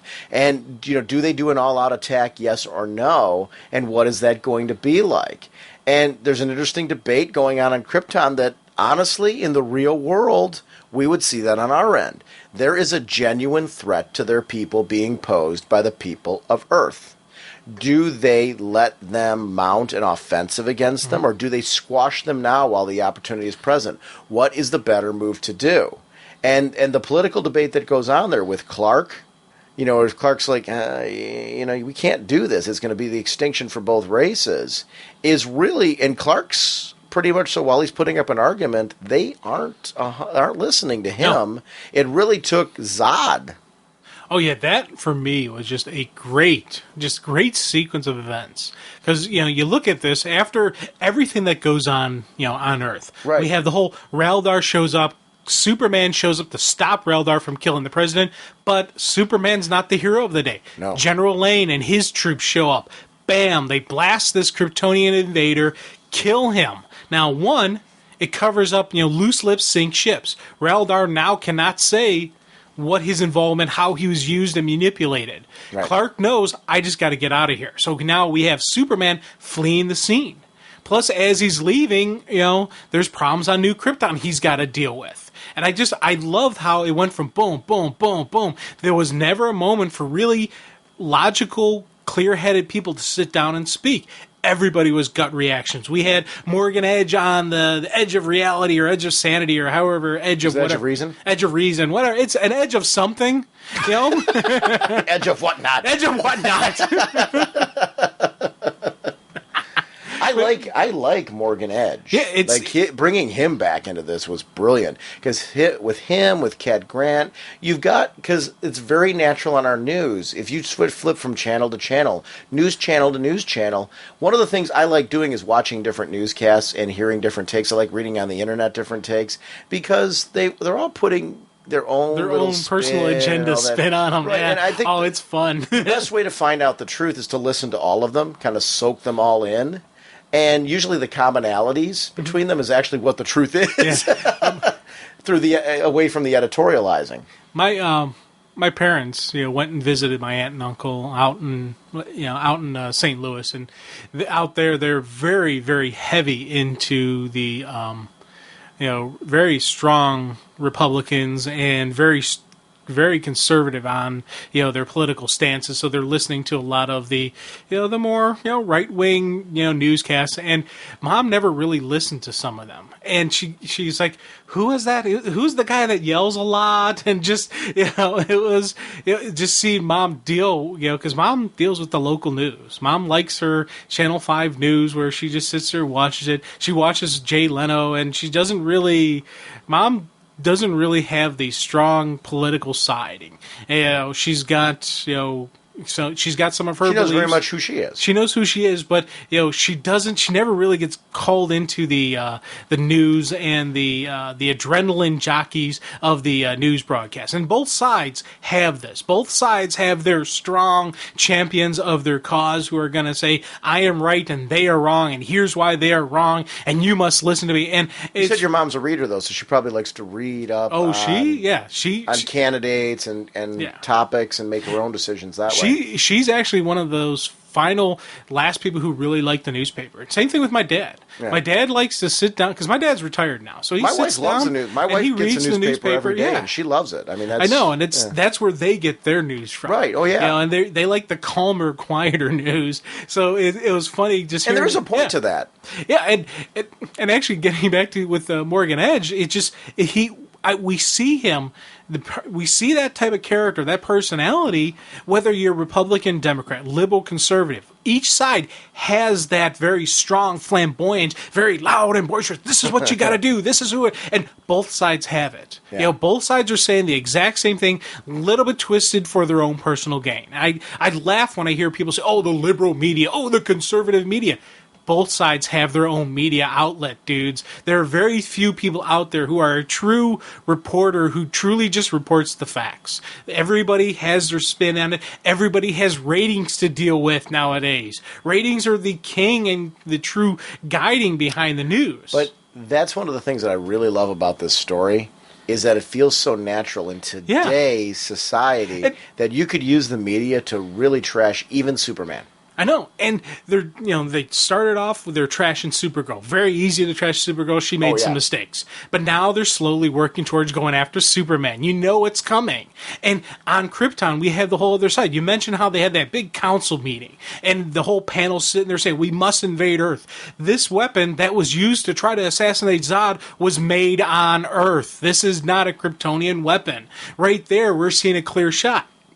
Think back to 9/11. Yeah. What happened when, after everything calmed, after the dust settled, the first thing we started doing was saying, hey, it's time to kick some butt. Right. They came, they attacked us, they went after a civilian target. They didn't go after a military target. The World Trade, the towers, that's not a military base. They went after civilians. They took this, fight to our, right to our back door. They hit New York City. It's time to throw down. And, that same type of mentality, we're seeing that sweeping through the Kryptonian Council. They're saying, hey, we got to do this. We got to strike out now. And you mentioned it. If it wasn't for Zod being there, we would have seen troops go over. Mm-hmm. But Zod, and I love this on Zod, he's like, we can't invade Earth yet. And then he passes out. Do you still even find, though, every time Zod says or does something that you suspect that there's something more going on to anything that he does?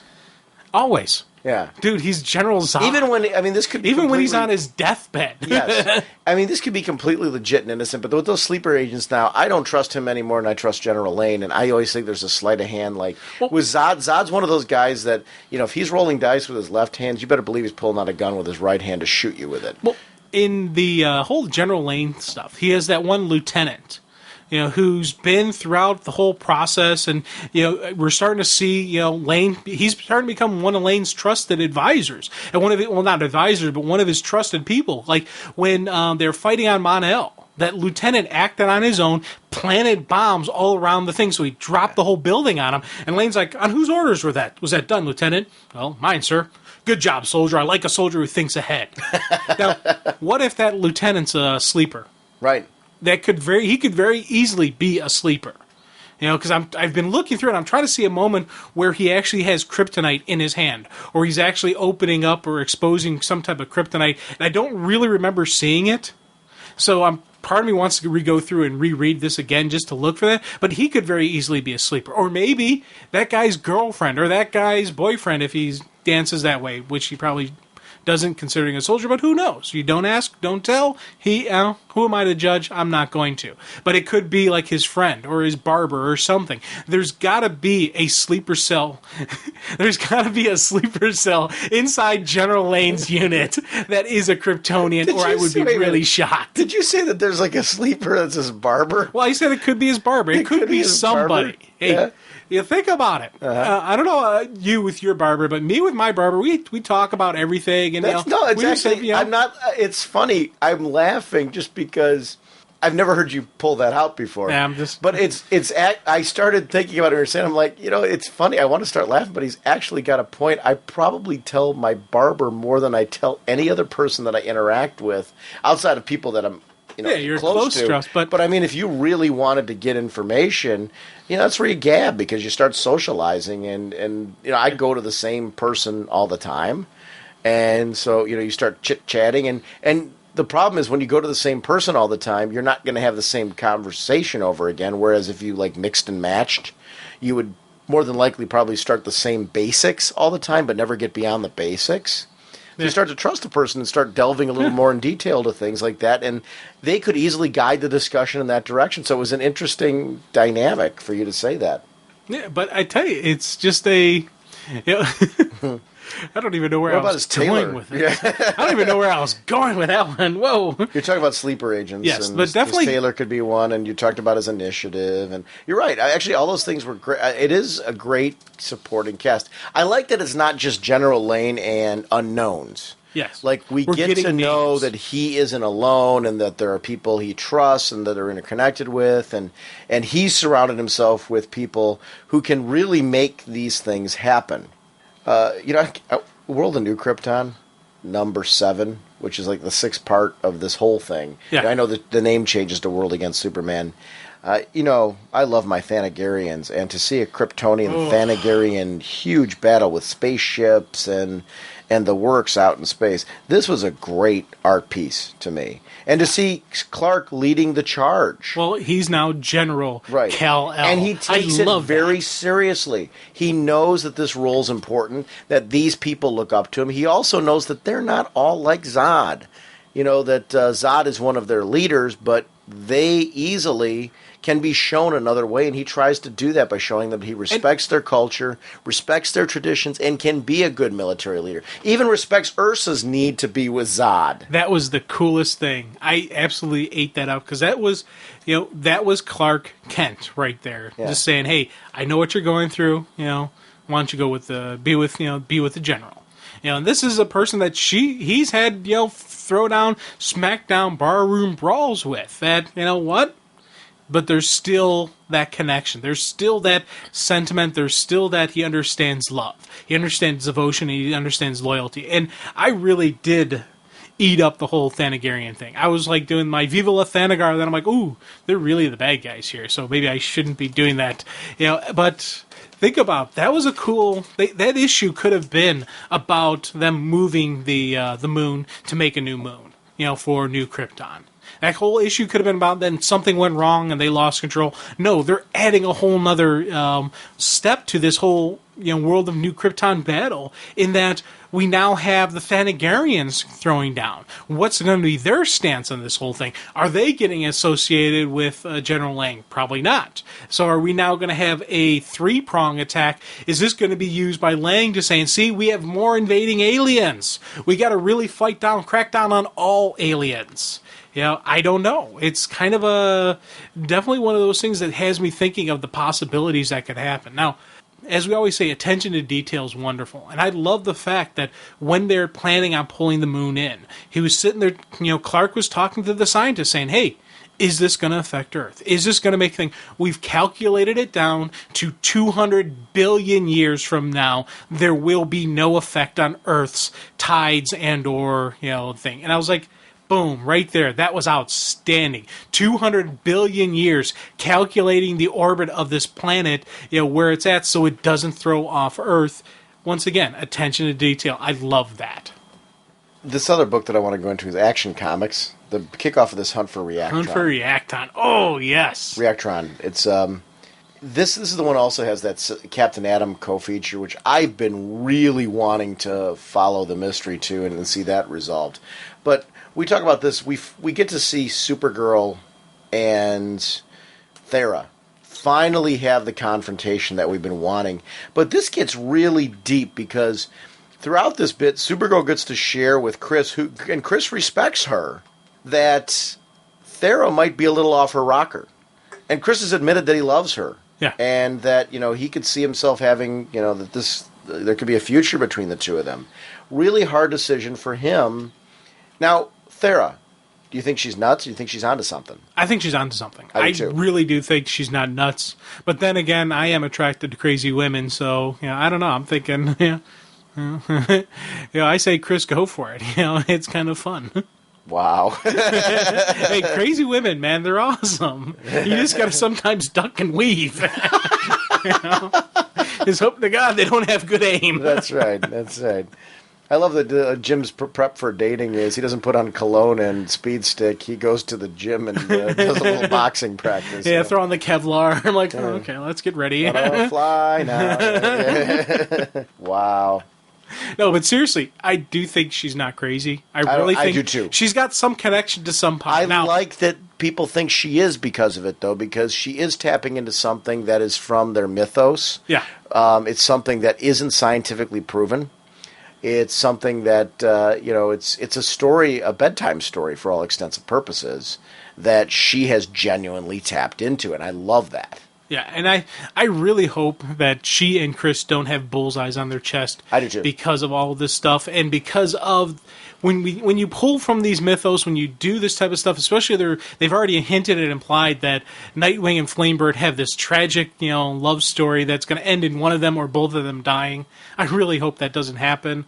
It's funny because if you were to say which of the two, which one would you want to see go, it's a tough one for me because part of me. I do like seeing Chris around, but you know what? We got Connor Kent around now. We got my Superboy. I don't know if we need. I don't know if I need Chris around anymore. What if you need? But do we need Nightwing around? Yeah. See. It's an interesting dynamic, and could different storytelling come out of it? I don't know. It's interesting. I'm not against. Or what about if they shrink? What if they had a brand new word? What if they shrink all the Kryptonians back into Kandor and Nightwing and Flamebird genuinely live in Kandor as heroes there? See, that could happen as well. Yeah. I could deal with that. Now, the other thing I always wondered is why we know why they couldn't help themselves where they populated and boom, popped up. But if I was them, I would start thinking of changing of locations. Leave this Earth orbit, leave this thing, maybe go to another planet, resettle on another planet. You don't have to if you take the planet out. Well, true, but, I'm trying to think of the way where they don't have to destroy Earth. But I'm saying there's some Kryptonians that are like, right. Okay, I get your point there, Jim, but we could destroy them and not move. Yeah.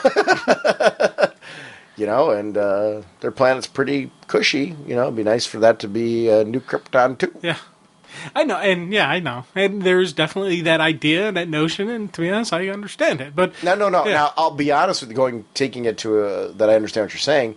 If I was one of, part of the leadership team there, I would be saying the same thing you are. Why wouldn't we just move? Why bother, killing everybody? But there are people in Krypton right now that would gladly kill everyone. Yeah, gladly just wipe Earth off the map or just destroy the planet, and so they're the only one in that orbit around the sun. Right. Done. Problem solved. And the funny thing is, they could actually probably do it very easily. You think about it, if they flew in hard and fast, drove, and flew through the planet, which we know a Kryptonian could do very easily.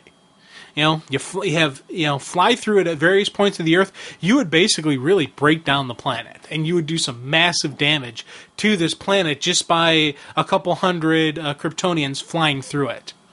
Turn it to Swiss cheese, basically. Can we talk a little Captain Atom? Okay, talk a little Captain Atom. Just because it's a backup feature, and I'm really digging it because I'm digging the mystery of it. Now, do you take this is Monarch? Yeah, this is the Captain Atom. Okay. So it'll be interesting to see how and when and if he'll deal with what he's become, because I thought that's what we're alluding to on the page when they were saying all the killing, all that he's done, and all that. Yeah, they're talking. That's what I took it as well. Okay. But who knows? Once again, this could be another countdown erasure. That they. Where is he? Is he on Earth? Do you think? No. I'm taking it either that. Remember, Lane has that Magic World in his series. Okay. It's that. He's there. That's what I think. That's where I think he's located. My guess. Or it could be just another planet out there that who knows what it is. But I'm taking it as he's on that magic world because we're seeing some funky magic powers. We're seeing some pseudo-humans and Earthling type, archetype. So, yeah. It's awesome. I know. This has been just a really fun ride. I'm really digging this whole hunt for Reactron. And the Guardians... Reactron, Reaxon. What's an R between friends? What's a letter between friends? It's late. I'm getting tired. I'm starting to here's the funny part, just to give our listeners kind of a catch on what this has looked like tonight. Because it's kind of fun probably to hear what is the behind the scenes of Raging Bullets like when we do something insane like this. We started off at, were you here at 5:30? Yeah, around there. Yeah. It's now 11:52. Yeah. And the only thing we stopped for was Smallville. Yeah. To basically watch it, to come up and talk about it. Yeah. So it's kind of an interesting little, but there was so much we wanted to get in. And it was funny, you and I had the discussion, like, should we split this episode into 2 parts? But then we both kind of agreed, this Superman, we've been promising a Superman discussion, and we really wanted to get to it because we have so much coming up that we want to do, including Preacher and, For Tomorrow, finishing that up and all that, like, we really need to get to this. And I want to go back and do a Batman discussion as well. Very similar to this. There's so much Batman to talk about. Well, I mean, the same thing as there's so much Superman to talk about. This is a nice problem to have, though, because we're talking about the Green Lantern books. Then, in the beginning of this, we sneaked in a couple of books that we haven't talked about in a while in Secret Six. And then through here, The Shield. And there's a lot of books I want to talk about speeding bullet-wise, like Magog. I'd like to talk about that a little bit more further. Red Tornado. Yeah, Red Tornado with the Search really for His want Family. to talk about that. Brave and the Bold. I want to talk about the initial offering with JMS and what that was like. There's a lot of books. Booster Gold, JSA's got things going on. You and I are going to have to do another 10-hour show to get to all this stuff. It's funny when you said JMS. I'm like, good. I'm glad you said that because there's no way I'd be able to say Straczynski. Yeah, I was a huge fan of Babylon 5, so yeah, so I know him from that. Straight on through, and I followed his stuff over to Top Cow when he started doing that. His comics over at Top Cow. I think it was Joe's Comics. I think was the banner that they had over it, but they were really good. That stuff I can recommend. And so it's kind of fun. Yeah. So I hope you guys all liked this one. This was a marathon for Jim and myself. I want to apologize, a little quick off thing before we do our show closing. If my voice is a little raspy on this one, I've had allergies all week. And I was really worried that partway through this podcast I would have no more voice. I think it's rocking. Yeah, so it was. This is fun. I'm glad we finally got to this. He is called Hawkman. His gauntlets possess awesome powers. Jim, Power Girl number 5. Dude, man, Power Girl has been just a consistently fun read for me. Some of the stuff we see sometimes in the JSA, she's a little bit more, actually, she reminds me a lot of a Hawkman style tank, just, pounding in there, a little bit more on the aggressive side. The Power Girl comic itself is a really just fun exploration of herself, just trying to figure out who she is. She's trying to reestablish her secret identity, and it's a fun read, but it's some classic superhero stuff. There's some good superhero stories in it, and it's absolutely beautiful artwork. And the great thing that I love about this book, too, is right when it opens with that real estate agent bit, she's looking for a place. Again, like you were talking about, she's trying to establish her civilian identity, which is why I think you're right. We start to see a different side of her. She is exactly the person that you described before, where when it comes down to a JSA battle, it totally fits her. She's in more of a leadership role there. She's a veteran among other veterans where she's got to carry herself in a different manner. But now we're seeing her trying to develop a home, a sense of a home situation, reestablishing her company and its role in the world right now. And especially with this buying a place. She can't even do that because she's in New York. Something comes crashing through the park. Maybe a meteor. Maybe who knows. And I love that the real estate agent, while this is going on, I love that every scene, it's not just about what Power Girl's reaction is. It's fun to watch the supporting cast. Even when we talk about the cat, I want to talk about the cat a little bit later. There's like a story within the story at every sequence that I'm finding just instantly charming about this book. It's Gray and Palmiotti at their best. And you're right, Amanda Connor's artwork is gorgeous. It's a creative team effort, and that's some of my favorite books. That's what the constant is. It's just a great team effort on this one. This was so funny, though, because she's even trying to, she mumbles through the whole fact that, well, yes, it's got a view of the park. What's left of it? Power Girl, though, because she wasn't prepared for the situation, just got done lecturing Tara about this, and she forgot her boots and her gloves. And I loved that whole bit, just seeing that even this veteran hero, in the face of a situation, might forget something. And it kind of fits the whole, I've got so much going on in my personal life that I'm trying to learn how to juggle that again. Because unlike, like a Clark Kent, for example, Clark Kent's been juggling the personal life and the professional life for quite some time now, so he's become an expert on it. But when you are trying to get back into something like that after having been out of it for so long, it would fit that there would be awkward moments where you would forget to do something. There would be, sometime where you'd have to cover for yourself at a moment where you didn't expect to have to cover for yourself. And that's one of the things that I'm really enjoying about it too. Nothing feels like slapstick. There's genuine funny moments that come out of day-to-day life situations that we could all face, yet she still feels like, when you were talking about that tank before, I'm like, oh, I so totally wasn't thinking of this at the moment when I started talking about this, but that just even added another element of an edge to this for me, because this still feels like that person in spite of all that. Oh, definitely. We still have Power Girl. You think about it, the plane, the ship crashes, she's like, boom, into action. She's leaping first. When she crashes through into the ship, she deals with the one robot guard very efficiently with some couple superpower punches.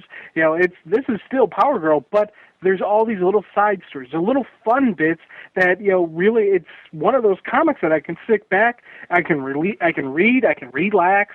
This is, I don't want to call it just a palate cleanser, because a lot of times palate cleansers have a different connotation as just something that's, something just fun. This is a real comic that is a great read, but it's also one of those relaxing ones that I enjoy. When you getting a lot of details dealing with Blackest Night, with Superman, a lot of adventure and drama and some serious stuff like what's going to happen. Well, you get something like this. This is a fun read. This is a good read. This is, I don't want to say light read, because people may think that it's not a well-written story, because it is.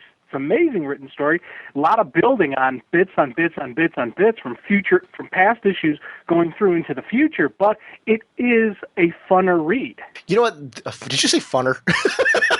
Yeah, funner. Hey, funner is a word. Let's just keep going on. Funner is a word. Yeah, sure. Right. Yeah, this was funner than that. Okay. More fun? No, funner. Funner's and all the teachers listening can yell at their iPod all they want. I am a teacher listening to you. Yeah. You know what? I'm going to say something about this book, or give it a compliment. It's one of those books that's rising to the point where if I had to go down to a top 5 right now, this is a book that would be in the running. I don't know if it's quite there yet, and that's not a knock on it. It's just I've got so many books that I've like thoroughly locked into that category. But whenever I look at like making up a top 5 list for myself of books, like, if I had to cut down my list, I look at what would be something that is unique, that gives me everything that I like about comics, but doesn't feel quite like anything else. This is one of those books. It's real fresh. It's fun. It's accessible. I know what you were trying to say before, where this book just feels different than the other comics that I'm reading right now. It's a loose comparison. Secret Six has its own flavor, and it's kind of in its own place in my library, and there's nothing else that can touch it in its presentation and what it does for me each month. This is a book that has that. It has that quality of it, that it's unique. It's something different than everything else that I'm reading. It's an adventure story. It just feels fun. It's upbeat. I feel good after reading it. I smile a lot. It's something fresh, and I like that. I like that element of it. It's just great superhero comics. And that's one of the things that I'm really digging about this, that I can sink my teeth into this and just smile afterwards and just feel like a kid again. And it's got that flavor to it. A lot of the compliments I can give to like a Billy Batson and the Magic of Shazam, I can give to this, but set into current continuity. And it's meaty. I agree with you. It's not because that book is another book that I feel is very meaty. But this one, it's a little bit more mature because it's set in the current continuity. But it's got that flavor of just high adventure and excitement, and this spaceship story. With it coming out of the sky, and the android that basically was there to please the 3 women who had left the ship, is offering his services to her before she basically gets blown up. I love that whole bit. I know. He was the great distractor, and it actually worked because, it prevented her from even trying to stop the self-destruction. They wanted that ship to self-destruct. Their final order to the robot was make sure it goes through, so you get a new person coming in, you just stall him, and that's all he did. And it was Do you think he was stalling her, or was it in his programming that a guest that would be in the ship, you would naturally treat them that way? Because I kind of took that both ways as a possibility. I agree with you that the self-destruct mechanism would be matter of fact, though. I thought for him. Where he was just kind of taking his, the self-destruct's been activated, because he wouldn't have that kind of emotion. So, he was just kind of doing what his thing is. When there's a guest on board the ship, this is what I would do. Or when there was another female on the ship. I don't know. I mean...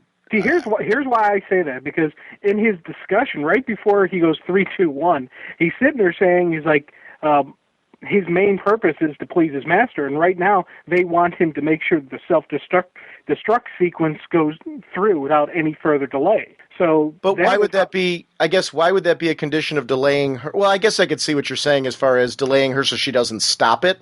Right, and that's she's too strong. He saw with the power that she had when she leveled that one robot that there's no way he'd be able to go, fist to fist with her to stop her. So he went to Plan B, stalling. His function is to make sure that it self-destructs. That's his mission. So he's it's actually kind of a neat thing about the robot, about him, because it shows he's got some. I'm reading that he's got some complicated. Had some complicated level of thought in that he could go Plan A, Plan B, and he can rationalize. So I kind of liked him. Too bad he blew up real good. Best limited appearance ever. and he was literally so plastic that we know dude melted like right away. Oh yeah, he was toast. I did like that there was a physical effect with her. I do wonder about her power levels from regards to like a Superman kind of thing. As far as how powerful is she compared to Clark? Well, she recovered pretty quickly from having a thermonuclear explosion. Mm-hmm. Basically happened. So, that's something Clark would have felt as well. I did love the fact that when these guys were all carrying her, I mean, this is a hot female, right? And I love that their reaction, steady guys, you drop this one, she'll more than likely drop you. So you would be a little scared, but the other guy would like, can you drop her on me? Gee, she's heavier than she looks. Yeah, but her weight is probably all in her gigantic. And then eyes. that whole bit, it was just one segment after another of just great humor moments. And even when her eyes kick out, I like that she was a little bit dazed, and it was just some interesting moments, even to the point where when the one fireman was like getting a charge out of supporting her and being able to be there, and my girlfriend's gonna kill me, but it's worth it to finally give back. I did like that he brought it back to, even though he was in awe of her because of the typical looks and her assets and that, but he did come back with, I know the kind of person you are. I know what you've done in this area. I know what you've done for New York, and a regular Joe like me being able to help you out at this moment. I liked that bit, and how she acknowledged his own heroics for what he does as a career. Those moments, there's something I like about that. It felt very New York. It's stuff that, it just felt like a very New York moment to me. It felt like, you could see this guy hanging out at a bar talking about how he got to save and help out Power Girl. Yeah. And, it felt very, I don't know, it just had that flavor and that flair that I really liked, because it felt like the environment that it's set in. I like this book being set in New York City. I liked when Nightwing was set here. I like even more this book being set there. Oh, definitely got a cosign on that. And it's we've said it. We've seen it before with Clark does this type of stuff with the police and the fire. How he acknowledges that they're heroes as well because they don't have his powers. But one of the things I dig is just the background stuff. When the big ship is exploding, you see the one guy holding up his camera phone, because naturally someone's going to take a picture of that. That's not going to be just people sitting there in awe. And earlier in the book, when she's on the rooftop changing, there's someone sitting there they're snapping pictures of her. Well, I have my own hypothesis on who I think that is that we'll get to in a minute. When we talk about this cat discussion, I'm sure you're probably thinking the same thing I am. I think we probably are thinking the same thing. So Xander Bevlin? Yeah. Yeah, the ex-husband of... Yeah, the ex-husband and the smarmy guy from the first issue that was an arrogant SOB. I loved the fact that, this is all coming around. Because when we first read that, when we first saw him, I'm like, that dude's not done. He's coming back. And we see an initial introduction where she just hired his ex, and now that's got to be the one who took the pictures. Oh, absolutely. The bit with the cat, talking about like a story within a story that I really love. It's fun to listen to their dialogue, but then to go back through and look at the art and just see what's going on with the cat, because you've got this ornery cat, and I know how my cats are. If I started squirting my cats with water on any level, you see how ornery and angry the cat is and just annoyed with the whole situation as the fine feline shampoo. But then when they lift up the tail and go after the unmentionable bits, the look on the cat's face is absolutely priceless. And it's one of the great things about Amanda Connor's artwork is those moments. You get those fun moments where you just smile, and it doesn't take away from the story in any way, shape, or form because it so fits the setting and the mood. I think that it takes a talent to do good comedy in comics and not make it go too far, not make it too slapstick, to still keep great character drama, to still take this fact that we've got this woman who is genuinely trying to find herself, which I think is one of the things that I like about her, because she doesn't take herself too seriously. She's not afraid to reveal to us as the reader her human side. And that, she isn't sure of herself and her role in the world. What do I want my company to become? How do I want that presentation to be? This is all new to me, and where do I want this ultimately to go? And how is this going to benefit me as a hero? How is this going to make me a better hero? And that is something that I do think that there is a point to rounding yourself off to keep yourself caring. You have to be a part of the world in order to do that as a hero, I think. I think there are moments where, I'm not saying that everybody has to have a secret identity, but you have to have some connection to the people of the world, or else you lose that humanity. You step away from it too far, and you have no reason to save people. And I like that about this story. I see her connecting with people. I like in Wonder Woman right now, with her awkwardness at times, with her secret identity for that reason, because she's not as comfortable with it as well. And I think that's something that's very realistic. And it'll be interesting to see both characters, for example, because I think we've seen it with Diana. She's becoming more and more comfortable with that, but that growth is happening over time. I'd like to see that with Power Girl as well, where we do get a point where she is comfortable with the secret identity and with it working, but it'll be more fun because of this journey along the way. And that's something that I'm just really enjoying right now, is going on that ride with her. It does feel like we're on the ground floor with Power Girl. Yeah, and that's actually kind of a cool thing. This character has a long history in the DC, but if you're jumping in on, this is issue 5. If you jump in on issue 1, you're going to get a flow of who she is. You're going to get an understanding. It's not going to be. This is one of those things where this is a great jumping on point for a cool Power Girl story, and I'm really glad. We talked about her as a character and how we want to see more of this, and we want to see more of her, of the person behind the costume. Because, JSA, wonderfully written comic. I love that. But this is giving us a little bit more behind the superhero. This isn't just going to be a Power Girl story. This is going to be about Karen, what she's like, who she is, and that's the stuff I'm really looking forward to. It's not only the fun dialogue that we have going on when it's she's out of costume.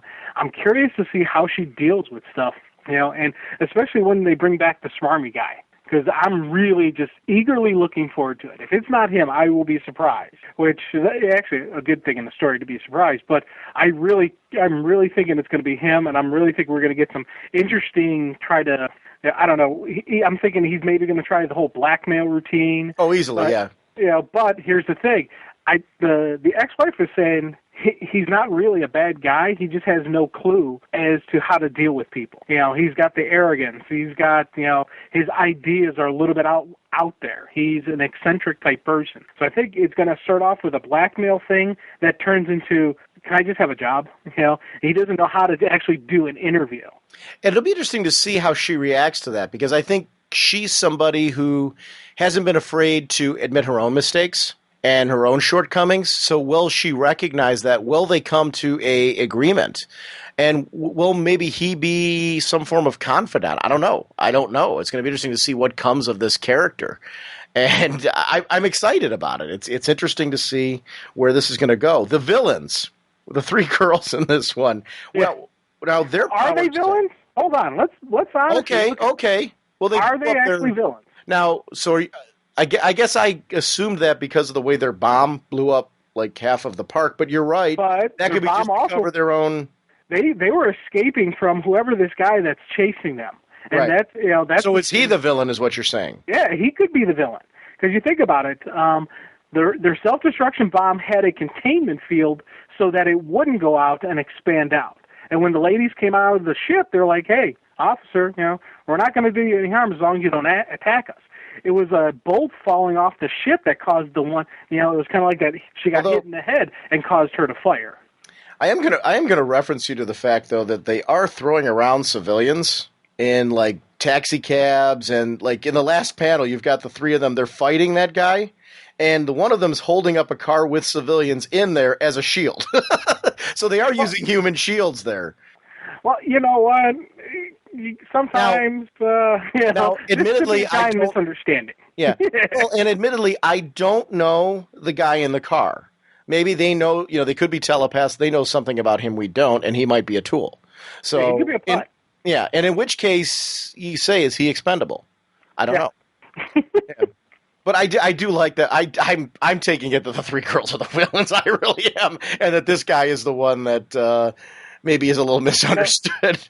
Now, here, the one thing that is, though, in their favor of them not being villains. Okay. When they took the cab ride, they could have very easily, just left and done, because when the guy asked for money and said she did give him that big ass diamond. Mm-hmm. So they did pay for the thing. So usually, if you're dealing with superpowered villains, a lot of times they wouldn't go out of their way to pay for a cab. They would just say, you're lost, buddy. What are you going to do? I can throw your car. That is interesting. I don't know. Yeah. These characters, I think these characters not... Or maybe in both cases, both sides could be gray areas. I don't know. I find that interesting as well. So, I mean, I don't know. That is interesting. What if neither side is really... a villain? Yeah. And it's just a misunderstanding, like how Convict was in Trinity, where when he landed, he didn't, it was a misunderstanding. Or like when the Kryptonians first arrived on Earth, they killed the whale and they did all types of stuff because they don't know their power. They don't understand how squishy humans are. Well, here's my question. When you take a look at the guy shooting down from the window, when they see him in the background, did he throw that postal truck up when he came down, or was that them throwing it at him? I don't know.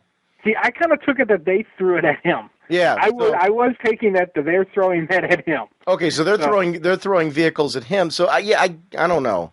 I don't see if once they start throwing civilians around, that pretty much so leads me in the direction of I don't think that we have that much misunderstanding anymore at this point.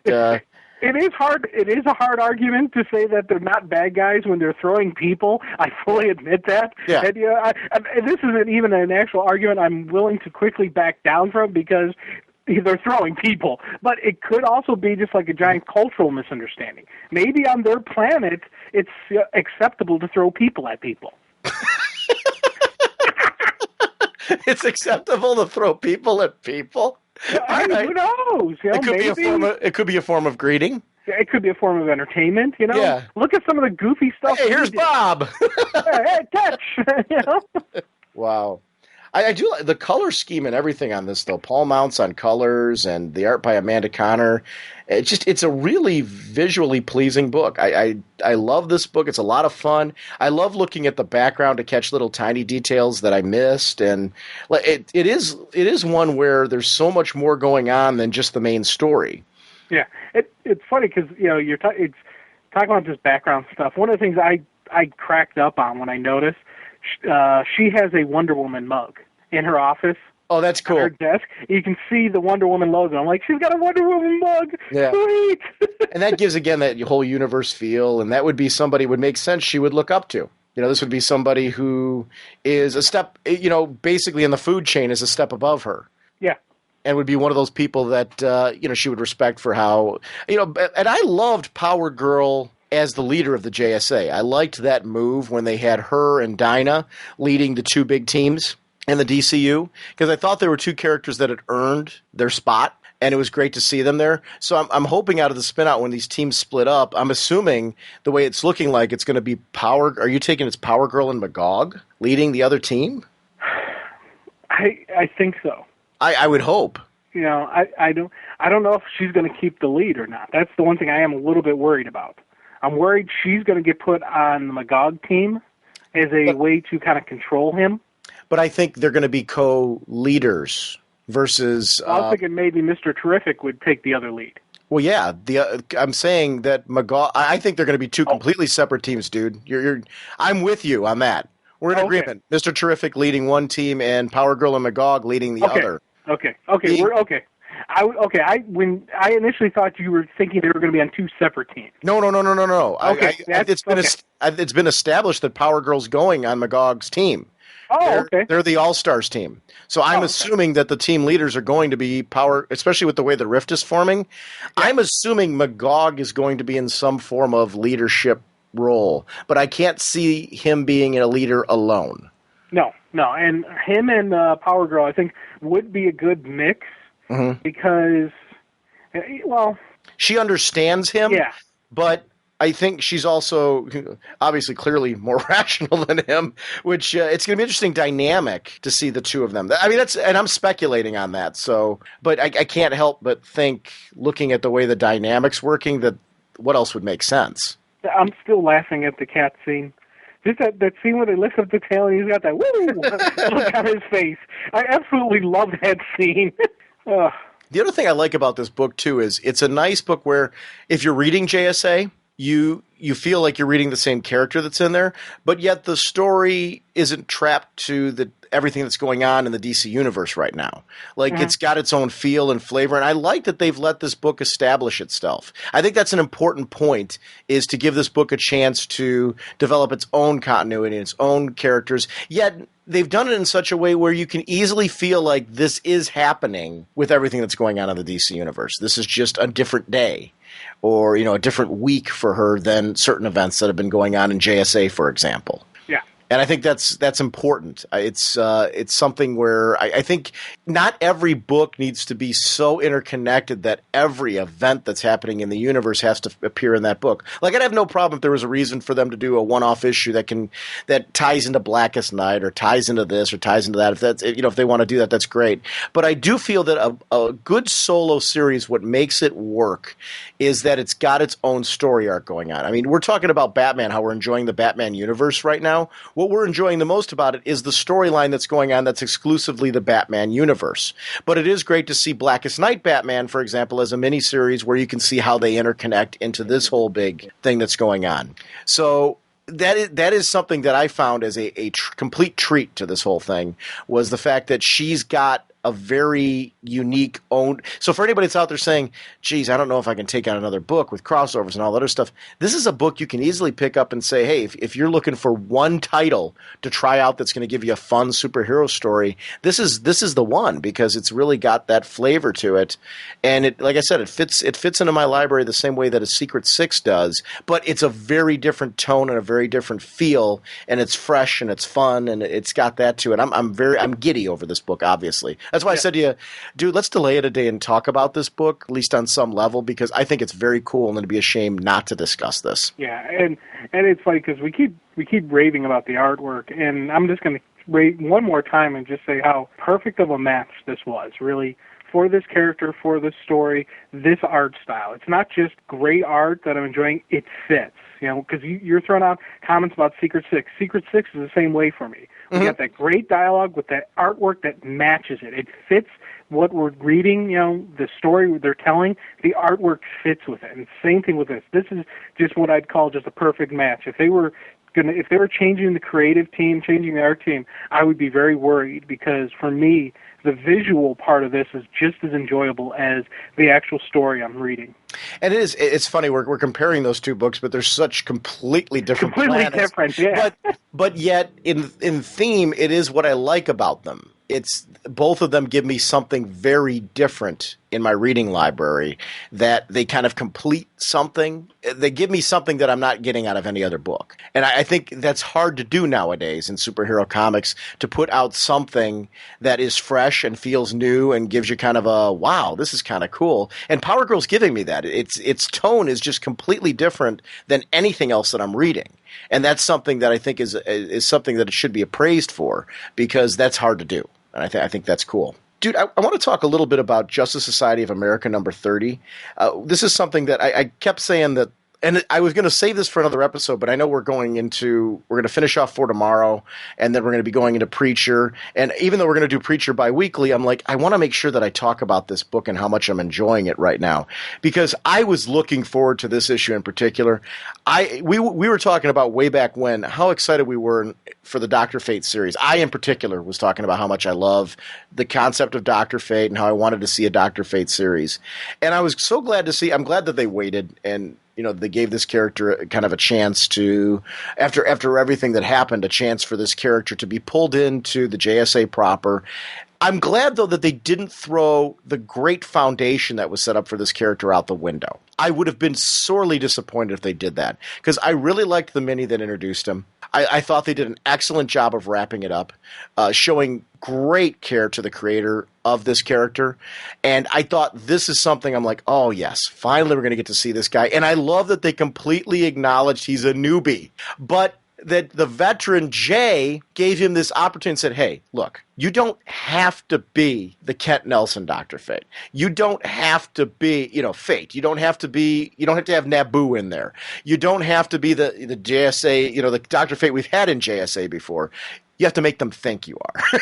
Yeah. And that was a veteran move. I loved that moment where he put that off there. I'm like, at first when I saw that, I was like, oh, really? Now he's all of a sudden a veteran? What's going on there? The swerve was so awesome because it read very natural, where he was talking to Jay. How am I doing so far? Just fine, son. Keep it up.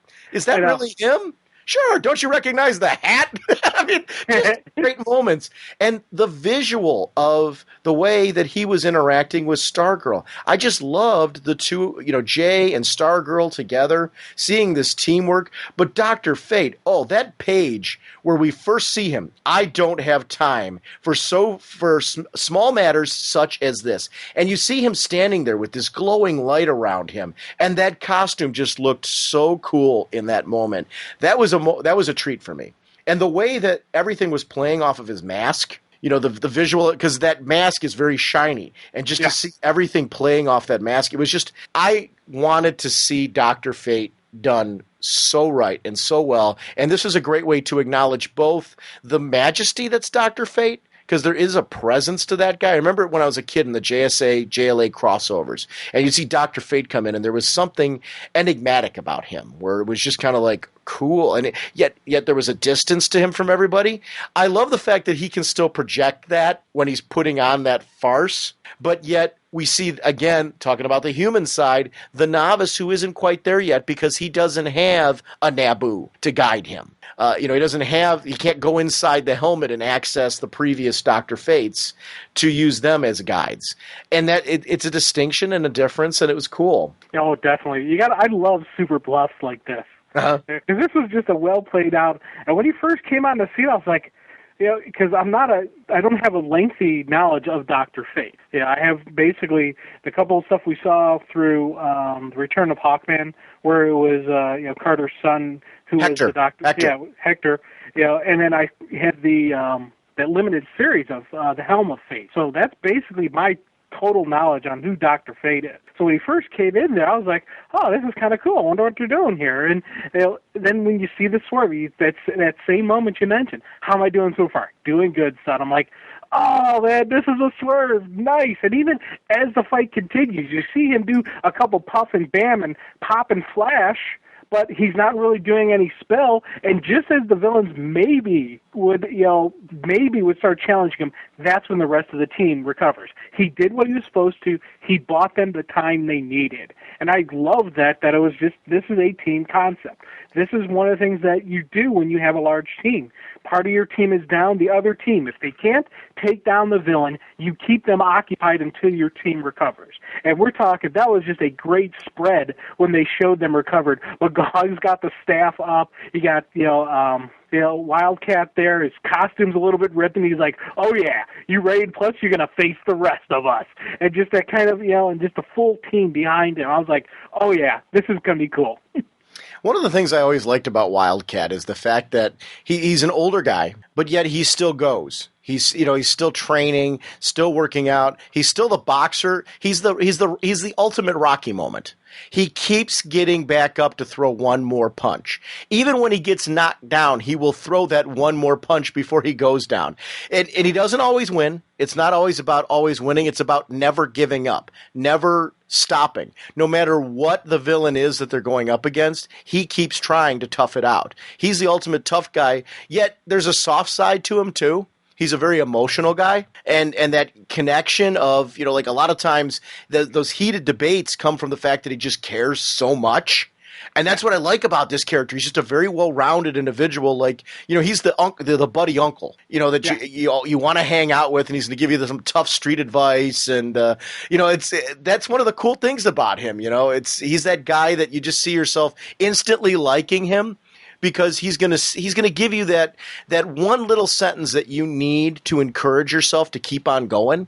And I really dig that about that character. But I love the battle damage that you always see for him because he unlike Batman, he doesn't wear all the gadgets and gizmos and things like that. It's more about the boxing skill and, his acrobatic toughness and things that he's just developed over time, being a hero from that. I like that distinction, that this is a street level character who operates differently than Bruce. Yeah.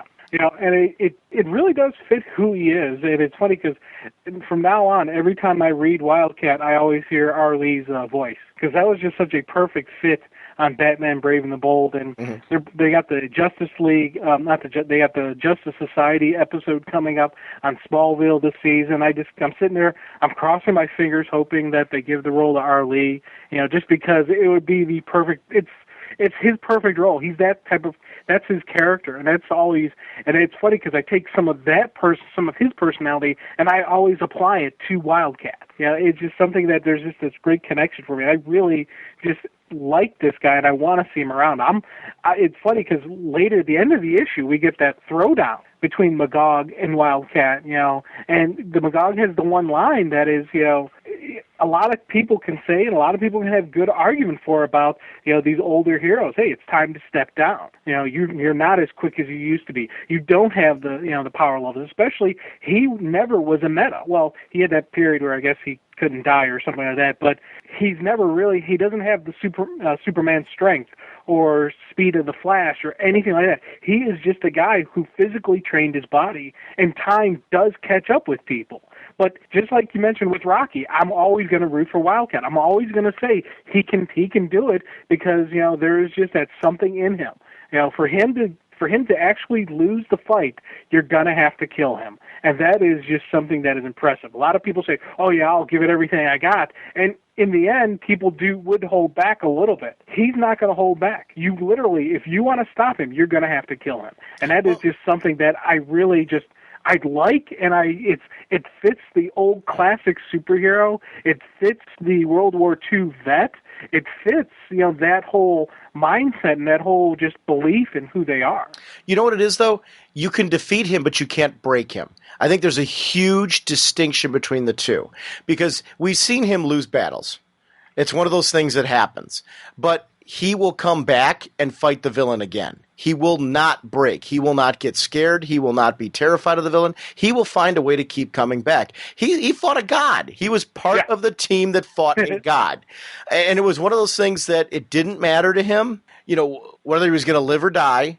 it was the right thing to do. And he manned up and toughed, and that's who he is. He's cut that way. And it's cut from he's driven in a very different way.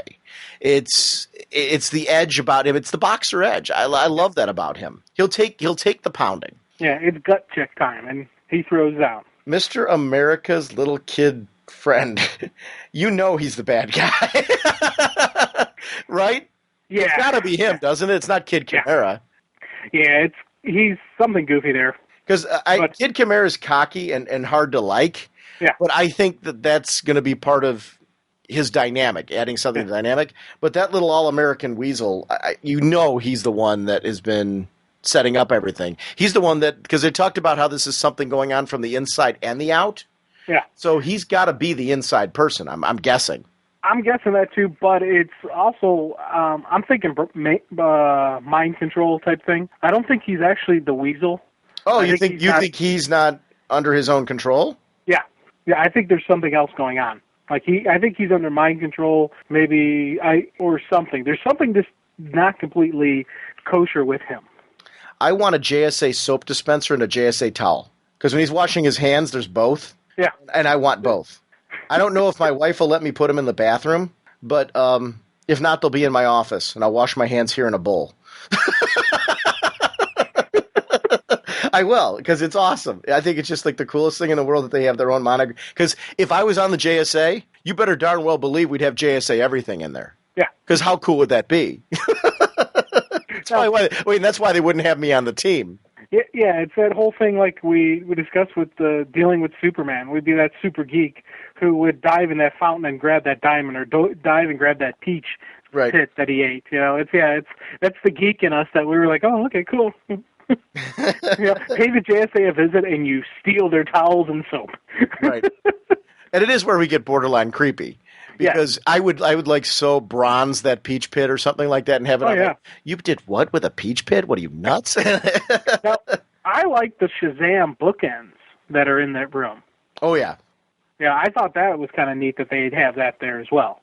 Well, and all those things, though, I like that those things make sense for the JSA. Very similar to how the JLA has a trophy room. They would have things that acknowledge and respect the people that have been a part of the team. And Shazam was a part, Captain Marvel, part of the team. And a big part of the team during some major story arcs. Billy's role on the team, I thought was some great writing of Billy Batson. I loved seeing him on the JSA. I think that was a perfect fit for him. I would love to see him on the JSA again. And I do hope that is something we get eventually, or we get him somewhere. Because this was him during Jeff Johns' run on this. I thought that was a Billy Batson that should be in his own solo comic. Another character that could have spun off of the JSA easily. Mm-hmm. This split between the team is going to be very interesting to see, and it makes sense that you've got the old guard and the new guard, and their ideas on how to operate might not necessarily mesh. When you've got a team this big and you start empowering them, people are going to eventually get to the point of confidence where they start making their own choices as far as how to make an impact on the world. And who is right and who is wrong, I think that's going to be an interesting exploration of who is right and who is wrong. And does it have to be that simple? Can it be just that they feel that there should be different priorities for the team? One team looks at one priority while the other one looks at the other. I don't know. It's going to be interesting to see where this rift goes and why. Mm-hmm. And I do like that aspect of this book. It was just one that, I know we're talking a little off the cuff about it, but I do want to see Wildcat versus Magog. I so want to see. I know. That. It's going to be one of those fights where I can't see them letting them actually go to punches. Because that's the worst thing you can do really for a team dynamic is actually throw to punches. So I see next issue they're going to separate them. But at one point in time, there's going to be a fight between these two, whether it's those two in the boxing ring, and it's like the final scene. We may not see the fight on camera, but there's going to be a time when these two are going to throw down. But by coming to blows the way that they did, they've put two philosophical ideologies on the table. And that automatically is going to cause the rest of the people witnessing that to start questioning their own places. And it's not something that's uncommon in the JSA for there to be. We've seen it with Damage and Atom Smasher, for example, where and Stargirl, for example, and Atom Smasher. And just there's a lot of those dynamics in there where you start to see different ideologies in these characters. But now with such a large team, there's more of an opportunity for that to happen. And, what is going to lead that? I'd be interested to see how that goes. Because I'm a big fan of that, because I do think there's a reality to it. Once two friends argue, it's going to be natural, or, two teammates, whatever you want to call it, it's going to be natural for the rest to have to choose sides. They're going to have to be on one side or the other. It doesn't mean that they have to all throw down and start punching each other out. Maybe they will, but either way, there's still going to be some verbal warfare there. And it's going to be interesting to see if Mr. Terrific needs to wake up before they come to a happy medium, or if they're going to be able to do that on their own prior to that. Because I do think Mr. Terrific being out is also one of the reasons why they're coming to blows. Because they don't have a set leadership at the moment. And whenever a leader goes down, there are alpha males and females who are going to try and take that role. Whether they do it willingly or not, they still feel that the team should be heading in one direction. We've seen that actually this complements JSA versus Cobra right now with Power Girl and Mr. Terrific butting heads there. And again, that's a great example of two teammates where who's right and who's wrong there. Yeah. Mr. Terrific is clearly driven in that book to take down Cobra. But is Power Girl's philosophy there any less valid? I don't think so. And I think it's interesting how that mini-series by Troutman and crew really complements this book, and it feels like a cohesive, even though it's a very different story taking place clearly at a different time, it does mirror the angst in the team right now. And easily it could be the JSA versus Cobra leads into these events, or is happening, on some level concurrent. I don't see how it could be happening concurrently, but I would almost take it that miniseries leads into these events with how it's being written right now, just showing some of that team turmoil. And that's a book that I am very JSA happy right now. Yeah, I know, big time. Big time. This is a good time for JSA. And I would actually love some comments from listeners, because anytime you switch from like a Jeff Johns to a brand new creative team, you see a lot of people worrying about what is that going to be like. I was excited for this team when I heard about it, because I was like, oh, please give me an announcement that I'm going to be happy with. And I'm such a Fables fan and House of Mystery, and basically, these guys touch something. I'm really enjoying it, and they delivered everything that I expected in this book so far. And, and I thank them immensely, the whole creative team, for what they did with Dr. Fate, because it was so cool. Our boy Alan doing Dr. Fate. I'm like, oh, yes. I was so digging that. I was like, him into the team now. So I think and it's, it was the thing you just touched on it, where how when it went from Jeff Johns to this, we're like, what's going to happen? Everyone was nervous there, and we both said, hey, we're going to give it a story arc. We're going to see what they do. And I'm loving what he's doing with this team. It's the same stuff that I was enjoying with Jeff John, I'm enjoying now with Willingham and Sturgis. It's that same team dynamic, that same family dynamic, but there is this a little bit more. There is conflict in the family. And it's leading, there's some great lead-ins going into this split of the team in 2 titles. Mm-hmm. So it's definitely not just a extra title just to try to get more money out of us.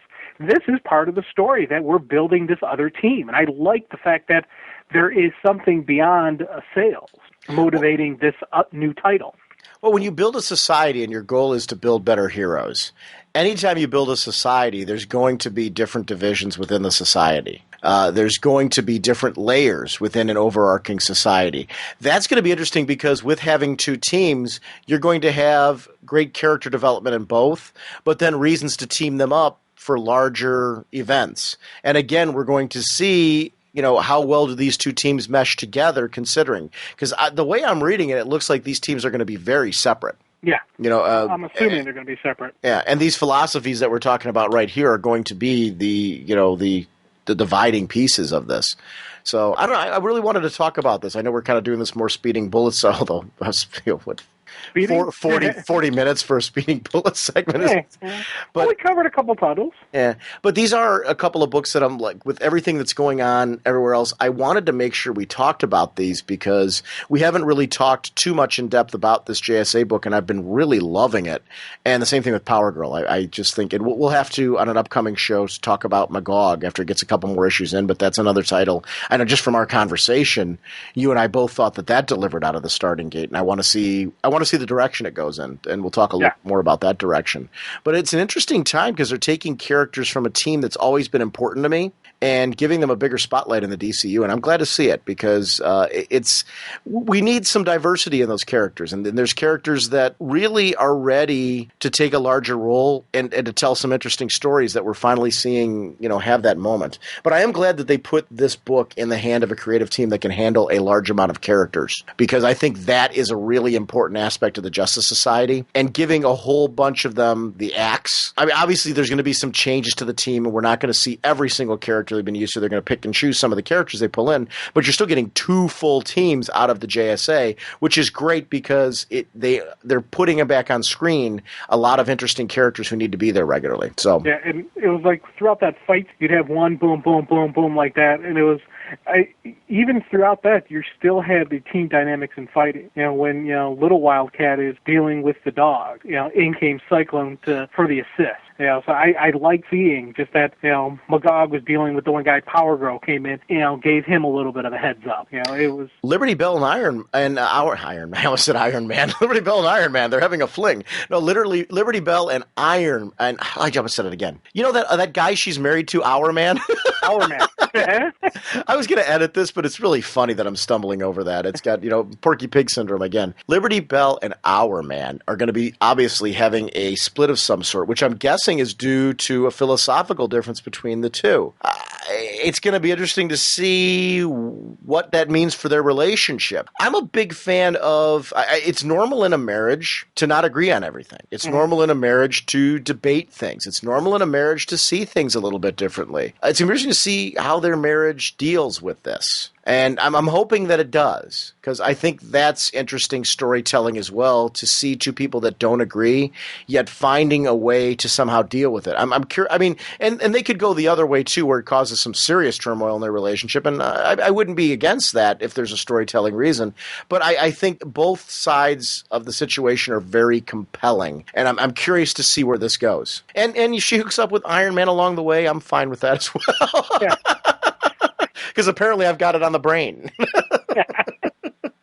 But those are two characters that I've liked their relationship in the series since it relaunched with the two of them on the team. Yeah. So I am curious to see how they play together. So it's cool. I am worried about that because I do like marriages and superheroes, and once again, this is issue 1 of this series is where I first started reading about those two. So I don't have this lengthy history with the characters, but just seeing them in this, I'm like, man, this is a happy couple. I don't want to lose this, but I'm also curious to see how it's going to go, where it's going to go, what it's going to be. So it's the big joke is with people who work with their spouses or stuff like that, and the best thing for two people is not to spend so much time together. So I'm wondering if this is going to be that type of situation where it's good for them in the long run that they're not spending every minute with each other. They have their separate time when they have each of their own separate teams. I'm hoping that's what we're going to get, not the split up. I definitely think there's going to be some turmoil between the two for different, because I think if you're siding with one team over the other, I think you're doing it for philosophical reasons. I think there's definitely something driving that. I'm guessing from the fight here. Although I might be putting a whole lot of weight into the fight here, whereas maybe Mr. Terrific is going to be one of the driving forces behind the split, as far as where he's seeing the point in both situations, and maybe he's the peacemaker by doing this. I don't know. So, I mean, it can go that route too. The split could be caused by someone making the peace saying, hey, you're both right, and here's what we need to do because of it. And that could also be the case. So I don't know. I mean, it's going to be interesting to see where this goes. But it's cool. I'm very JSA happy at the moment, and we haven't talked about this. Definitely curious what's going to happen, and that's always the good thing with a comic. If when you're done reading it and you're like, okay, what's going to happen next? Like the end of this issue has the whole Wildcat and Magog face-off. Plus, there's just this building of this new team coming out. There's all these things that are making you go, okay, what is going to happen? What's going to happen next? I want to know. And that is always, for me, it's a sign of a good comic. All right. Hello, Sean and Jim.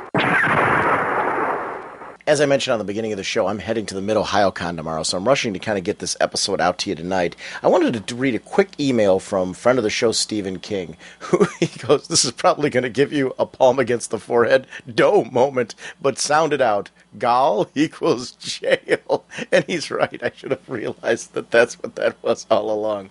But thank you, Stephen, for pointing that out to us. And this is from listener Nick Palmer. Hey, Sean and Jim. Hey, guys, just listened to episode 179 where you guys were talking about Smallville.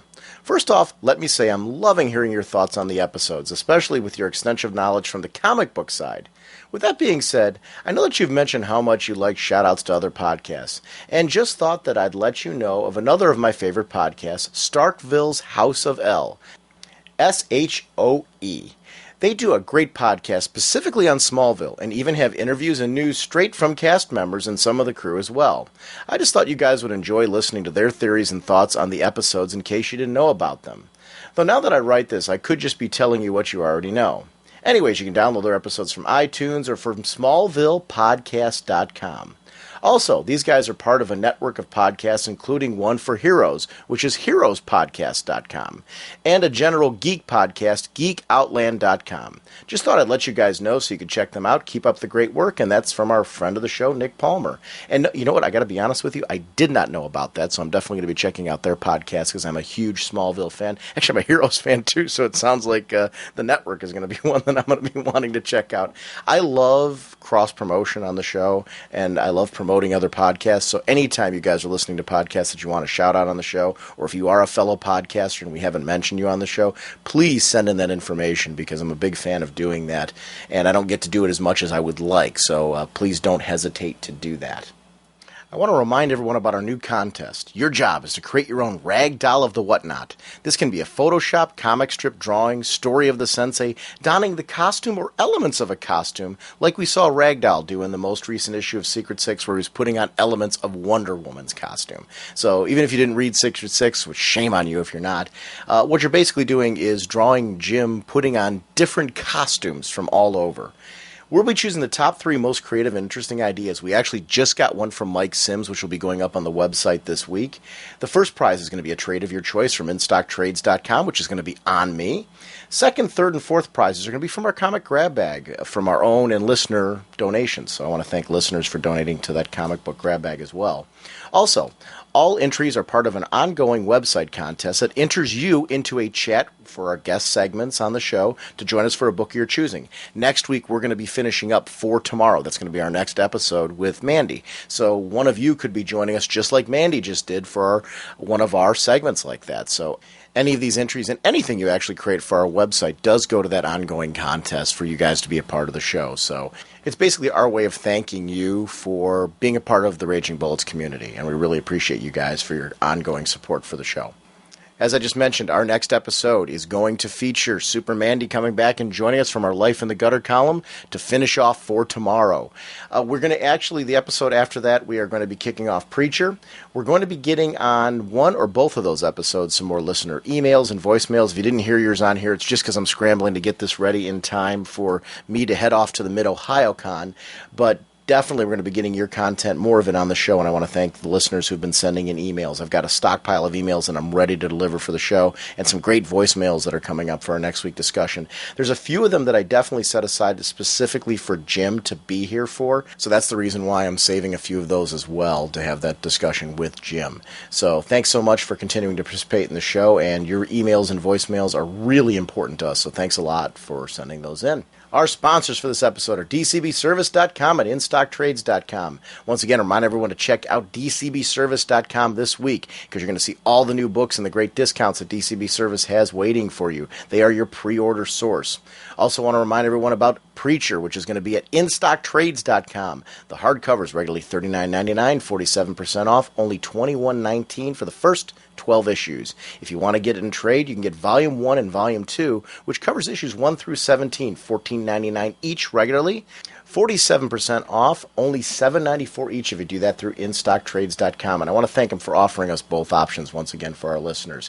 Check out RagingBullets.com. I've been doing some work on the site. I've been taking the great template that Mr. Chibi had given to us, and I've been updating various pages on the site to go to that template. It's an ongoing process. It's going to take me a few weeks to finish off what I want to do to kind of clean up the website. But I've been adding all kinds of new content. We're following the DC MMO. If you take a look on the site, there's some wonderful images that have been sent to us by Sony's promotions to make sure that those are up on the site. Also for the Superman Batman DVD, if you didn't get a chance to watch this baby, there's some trailers and some interviews with both the actor that played Superman and Kevin Conroy, who played Batman, and it's a great chance for you to kind of see some of the behind-the-scenes stuff and some still images from it, as well as some trailers. So you can check that out at RagingBullets.com.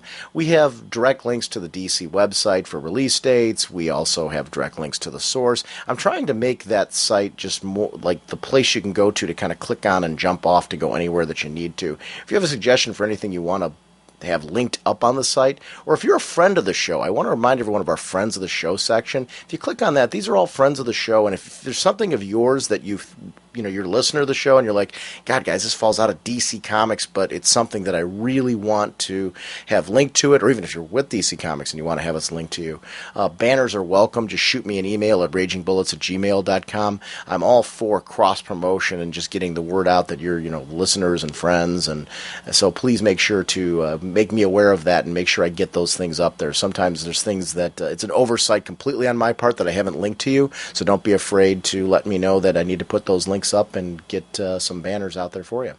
Anyway, we will see you in about a week's time. Bye. Oh, hello. You're being recorded.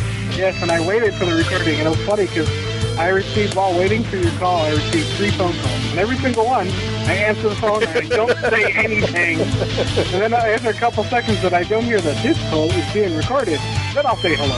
And I get rid of the telemarketer. That would be really funny to set up one time, to call you and tell you, hey, dude, we're going to record in a few minutes, and then you start having people call you. I shouldn't have told you. Yeah, I'm going to one day learn to keep my mouth shut and not give you ammo. Like I need any, I know. You'd think I'd learn by now.